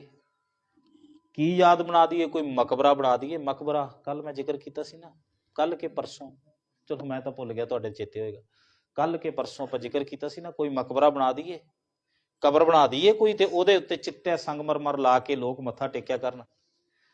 ਭਾਈ ਮਰਦਾਨਾ ਜੀ ਕਹਿੰਦੇ ਸਤਿਗੁਰੂ ਤੇਰੇ ਨਾਲ ਕੀਰਤਨ ਕੀਤਾ 50 ਸਾਲ, ਅੱਧੀ ਸਦੀ, 58 ਸਾਲ ਦਾ ਆਪਣਾ ਸਾਥ ਰਿਹਾ। ਇੰਨਾ ਸਮਾਂ ਸਾਥ ਨਿਭਾਉਣ ਤੋਂ ਬਾਅਦ ਸਰੀਰ ਕਬਰ ਲੱਗਣ ਲੱਗ ਪਿਆ ਸੀ, ਇੱਕ ਕਬਰ ਚੋਂ ਕੱਢ ਕੇ ਦੂਜੀ ਕਬਰ ਵਿੱਚ ਪਾਉਣਾ, ਫਿਰ ਤੇਰੇ ਨਾਲ ਤੁਰਨ ਦਾ ਕੀ ਫਾਇਦਾ? ਸਤਿਗੁਰੂ ਮੇਰੀ ਜੋਤ ਨੂੰ ਜੋਤ ਵਿੱਚ ਲੀਨ ਕਰ ਲਾ, ਮੇਰੀ ਜੋਤ ਨੂੰ ਜੋਤ ਵਿੱਚ ਲੀਨ ਕਰ ਲਾ, ਆਪਣੇ ਚਰਨਾਂ ਵਿੱਚ ਰੱਖ, ਆਪਣੇ ਤੋਂ ਕਦੇ ਵੱਖ ਨਾ ਕਰੀ, ਇਕੱਠੇ ਰਹੀਏ। ਗੁਰੂ ਨਾਨਕ ਕਹਿੰਦੇ ਭਾਈ ਵੇ ਜਿੱਥੇ ਮੇਰਾ ਨਾਉ ਉੱਥੇ ਤੇਰਾ ਨਾਉ, ਤੂੰ ਤੇ ਮੈਂ ਕਦੇ ਵਿਛਲਾਂਗੇ ਨਹੀਂ। ਅੱਜ ਵੀ ਗੁਰੂ ਨਾਨਕ ਨੂੰ ਚੇਤੇ ਕਰਦੇ ਆਂ।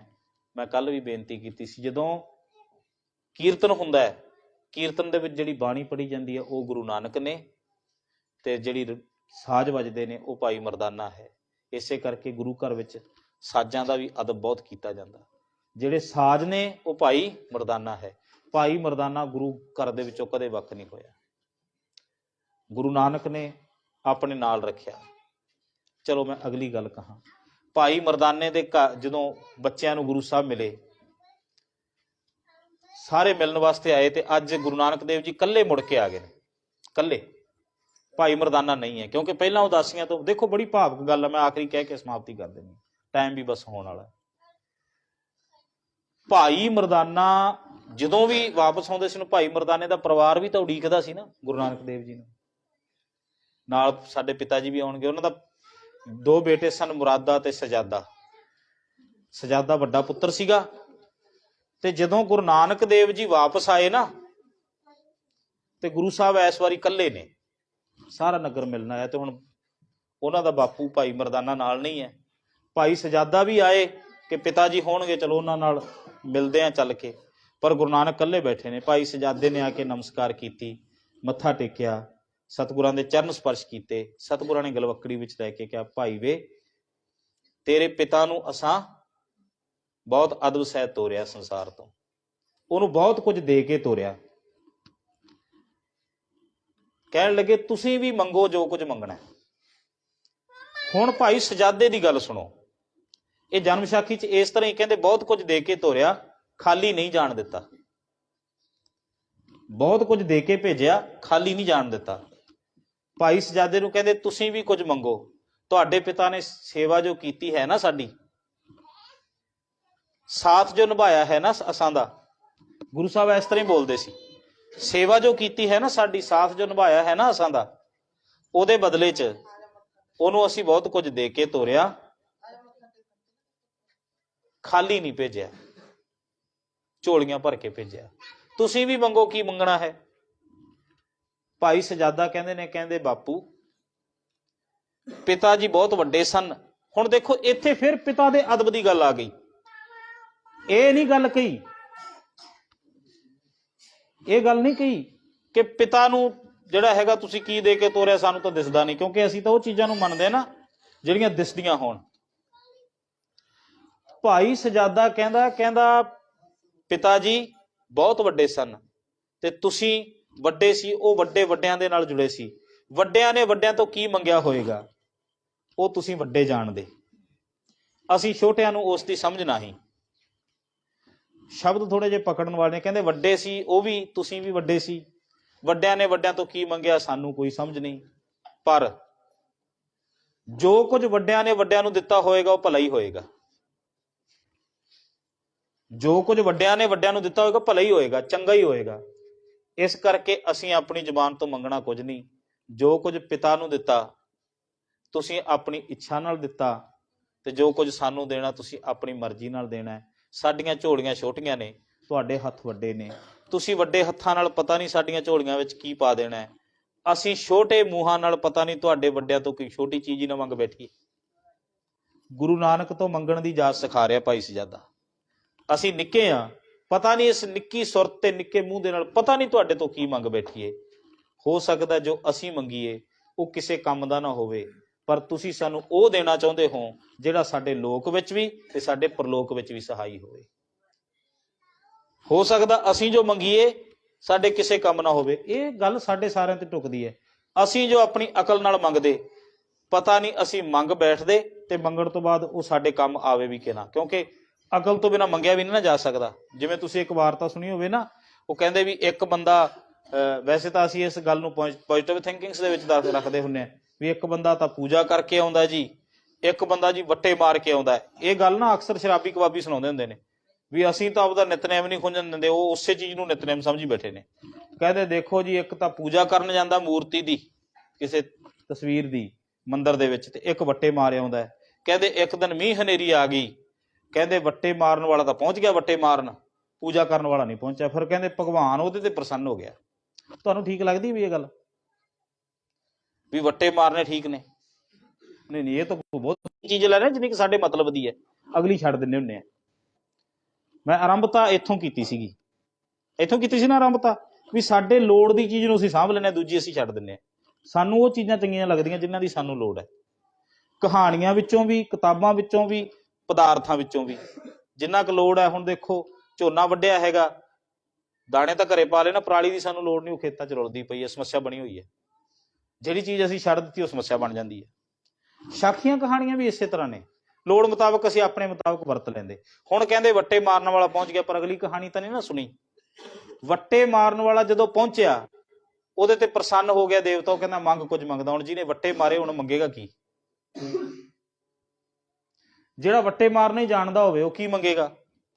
ਉਹ ਕਹਿੰਦਾ ਜੀ ਦੇਖੋ ਤੁਸੀਂ ਜੇ ਹੁਣ ਪ੍ਰਸੰਨ ਹੋ ਗਿਆ ਨਾ, ਤੇ ਤੁਸੀਂ ਇੱਕ ਕਿਰਪਾ ਕਰੋ, ਮੇਰੇ ਨਾਲ ਤੁਸੀਂ ਮੈਨੂੰ ਬਰਕਤ ਬਖਸ਼ੋ। ਉਹ ਕਹਿੰਦੇ ਵੀ ਦੇਵਤਾ ਕਹਿੰਦੇ ਬਰਕਤ ਕਿਸ ਤਰ੍ਹਾਂ ਦੀ ਬਖਸ਼ਾਂ? ਉਹ ਕਹਿੰਦੇ ਵੀ 2 ਹੱਥਾਂ ਦੇ ਨਾਲ ਕੰਮ ਉਹਨਾਂ ਚੱਲਦਾ ਨਹੀਂ, ਤੁਸੀਂ ਮੇਰੇ ਹੱਥ ਨਾਲ 10 ਗੁਣਾ ਕਰਦੇ ਹੋ ਤੇ ਗੱਲ ਬਣ ਜਾਏ। ਹੁਣ ਦੋਵੇਂ ਪਾਸੇ 10-10 ਹੱਥ ਹੋ ਗਏ, ਪੈਰ ਮੇਰੇ 10 ਗੁਣਾ ਹੋ ਜਾਣ ਤੇ ਫਿਰ ਗੱਲ ਬਣ ਜਾਏ, ਸਿਰ ਮੇਰੇ 10 ਹੋ ਜਾਣ ਤੇ ਗੱਲ ਬਣ ਜਾਏ। ਹੁਣ ਕਹਿੰਦੇ ਵੀ ਇੰਨੇ ਹੱਥਾਂ ਨਾਲ ਕੰਮ ਕਰਾਂਗਾ, ਇੰਨੇ ਸਿਰ ਮੇਰੇ, ਇੰਨੇ ਦਿਮਾਗ ਸੋਚਣਗੇ, ਇੰਨੇ ਪੈਰ ਚੱਲਣਗੇ, ਤੇ ਫਿਰ ਕਹਿੰਦੇ ਵੀ ਮੈਂ ਦੁਨੀਆ ਦੇ ਉੱਤੇ ਕਾਬਜ ਹੋ ਜਾਵਾਂਗਾ, ਰਾਜਾ ਬਣ ਜਾਵਾਂਗਾ ਦੁਨੀਆ ਦਾ। ਹੋਇਆ ਵੀ ਇਸ ਤਰ੍ਹਾਂ। 10 ਹੱਥ ਹੋ ਗਏ, 10 ਪੈਰ ਹੋ ਗਏ, 20 ਹੱਥ ਹੋ ਗਏ, ਦੋਵੇਂ ਪਾਸੇ 10-10, 20 ਪੈਰ ਹੋ ਗਏ, 10 ਸਿਰ ਲੈ ਕੇ ਪਿੰਡ 'ਚ ਵੜਿਆ। ਪਿੰਡ ਦੇ ਲੋਕਾਂ ਨੇ ਦੇਖਿਆ ਵੀ ਆਹ ਕਿਹੜਾ ਜਾਨਵਰ ਆ ਗਿਆ, ਕਿਉਂਕਿ ਇਸ ਤਰ੍ਹਾਂ ਦਾ ਬੰਦਾ ਨਹੀਂ ਸੀ ਦੇਖਿਆ। ਲੋਕਾਂ ਨੇ ਡਰਦਿਆਂ ਮਾਰਿਆਂ ਨੇ ਆਪਣੇ ਘਰਾਂ ਦੇ ਬੂਹੇ ਬੰਦ ਕਰ ਲਏ। ਹੁਣ ਉਹ ਪਿੰਡ ਦੇ ਵਿੱਚ ਤੁਰਿਆ, ਆਪਣੇ ਘਰ ਦੇ ਬੂਹੇ ਅੱਗੇ ਗਿਆ, ਉਹਨਾਂ ਨੇ ਬੂਹਾ ਬੰਦ ਕਰਤਾ। ਹੁਣ ਪਿੰਡ ਦੇ ਲੋਕ ਇੱਕ ਦਿਨ ਤਾਂ ਸੋਚਦੇ ਰਹੇ ਵੀ ਹੁਣ ਇਹ ਸ਼ਾਇਦ ਇਹ ਜਾਨਵਰ ਹੈ ਜਿਹੜਾ ਹੈਗਾ ਇਹ ਚਲਾ ਜਾਏਗਾ, ਤੇ ਉਹ 10 ਮੂੰਹਾਂ ਦੇ ਨਾਲ ਅਲੱਗ-ਅਲੱਗ ਆਵਾਜ਼ਾਂ ਕੱਢੇ ਤੇ ਨਾ ਉਹਦੀ ਆਵਾਜ਼ ਠੀਕ ਸਟੀਕ ਸਮਝ ਆ ਸਕੇ। ਅਖੀਰ ਨੂੰ ਕੁਰਲਾਉਂਦਾ, ਰੋਂਦਾ, ਰੌਲਾ ਪਾਉਂਦਾ ਪਿੰਡ ਦੇ ਵਿੱਚ ਸਾਰਾ ਦਿਨ ਜਦੋਂ ਤੁਰਿਆ ਫਿਰਿਆ। ਤੇ ਪਿੰਡ ਦੇ ਲੋਕਾਂ ਨੇ ਫਿਰ ਗੁਪਤ ਰੂਪ ਦੇ ਵਿੱਚ ਇੱਕ ਮਸ਼ਵਰਾ ਬਣਾਇਆ ਇਕੱਠੇ ਹੋ ਕੇ, ਅੰਦਰ ਉਹਦੇ ਤੋਂ ਜਿਹੜਾ ਹੈਗਾ ਗੁਪਤ ਰੂਪ ਦੇ ਵਿੱਚ, ਵੀ ਇਸ ਤਰ੍ਹਾਂ ਤਾਂ ਇਹ ਜੇ ਪਿੰਡ ਦੇ ਵਿੱਚ ਕਈ ਦਿਨ ਤੁਰਿਆ ਫਿਰਿਆ ਆਪਾਂ ਭੁੱਖੇ ਮਰ ਜਾਾਂਗੇ, ਇਹਨੂੰ ਭਜਾਓ ਕਿਸੇ ਢੰਗ ਨਾਲ। ਫਿਰ ਪਿੰਡ ਦੇ ਲੋਕਾਂ ਨੇ ਅੱਗ ਜਿਹੜਾ ਹੈਗਾ ਪਲੀਤੇ ਲੈ ਕੇ, ਉਹਨਾਂ ਦਿਨਾਂ ਦੇ ਵਿੱਚ ਜਿਸ ਤਰ੍ਹਾਂ ਦਾ ਕੋਈ ਖੜਕਾ ਦੜਕਾ ਕਰਨ ਵਾਲੀਆਂ ਚੀਜ਼ਾਂ ਸਨ ਉਹ ਇਕੱਠੀਆਂ ਕਰ ਲਈਆਂ, ਡਲੇ ਇਕੱਠੇ ਕਰ ਲਏ। ਉਹ ਕਹਿੰਦੇ ਜਿਹੜੀ ਗਲੀ ਵਿੱਚ ਲੰਘੇ ਕੋਠਿਆਂ ਤੇ ਖੜ ਕੇ ਡਲੇ ਮਾਰੋ ਇਹਦੇ। ਫਿਰ ਜਿੰਨੇ ਕੁ ਡਲੇ ਉਹਨੇ ਮਾਰੇ ਸਨ ਉਹਨੇ ਕੁ ਫਿਰ ਲੋਕਾਂ ਨੇ ਇੱਕ ਦਿਨ 'ਚ ਹੀ ਪੂਰੇ ਕਰਤੇ। ਜਿਹਾ ਬੀਜੇ ਸੋ ਲੂਣੇ, ਅਕਲ ਤੋਂ ਬਿਨਾਂ ਮੰਗਿਆ ਨਹੀਂ ਜਾ ਸਕਦਾ। ਇਸ ਕਰਕੇ ਸਭ ਤੋਂ ਪਹਿਲਾਂ ਗੁਰੂ ਤੋਂ ਇਹ ਮੰਗੋ ਕਿ ਸਾਨੂੰ ਮੰਗਣ ਦੀ ਅਕਲ ਆ ਜਾਏ। ਚੀਜ਼ ਬਾਅਦ 'ਚ ਮੰਗੋ ਕੋਈ, ਪਹਿਲਾਂ ਗੁਰੂ ਤੋਂ ਇਹ ਮੰਗੋ ਵੀ ਮੰਗਣ ਦੀ ਅਕਲ ਦੇ ਪਹਿਲਾਂ, ਕਿਉਂਕਿ ਮੰਗਣ ਦੀ ਅਕਲ ਤੋਂ ਬਿਨਾਂ ਸਾਡਾ ਮੰਗਿਆ ਹੋਇਆ ਵੀ ਕਈ ਵਾਰੀ ਵਿਅਰਥ ਜਾ ਸਕਦਾ। ਵੱਡਿਆਂ ਤੋਂ ਵੱਡੇ ਮੰਗ ਲੈਂਦੇ ਨੇ, ਫਿਰ ਵੱਡਿਆਂ ਨਾਲ ਮੰਗਾਂ ਤੇ ਵੱਡਿਆਂ ਦੀਆਂ ਦਾਤਾਂ ਦੀ ਸਮਝ ਸਾਨੂੰ ਇਹਨਾਂ ਸਾਖੀਆਂ 'ਚ ਆਉਂਦੀ। ਸੋ ਇੰਨੀਆਂ ਕੁ ਬੇਨਤੀਆਂ ਪ੍ਰਵਾਨ ਕਰਨੀਆਂ, ਕੁਝ ਬਾਬੇ ਦੇ ਘਰ ਦੀਆਂ ਬਾਤਾਂ ਅਗਲੇ ਦਿਨਾਂ ਦੇ ਵਿੱਚ ਪਾਵਾਂਗੇ। ਫਤਿਹ ਦੀ ਸਾਂਝ ਪਾਇਓ। ਇੱਕੋ ਵਾਰ ਕਹਿਣ ਤੇ ਸਾਰੇ ਬੋਲੋ ਵਾਹਿਗੁਰੂ ਜੀ ਕਾ ਖਾਲਸਾ, ਵਾਹਿਗੁਰੂ ਜੀ ਕੀ ਫਤਿਹ।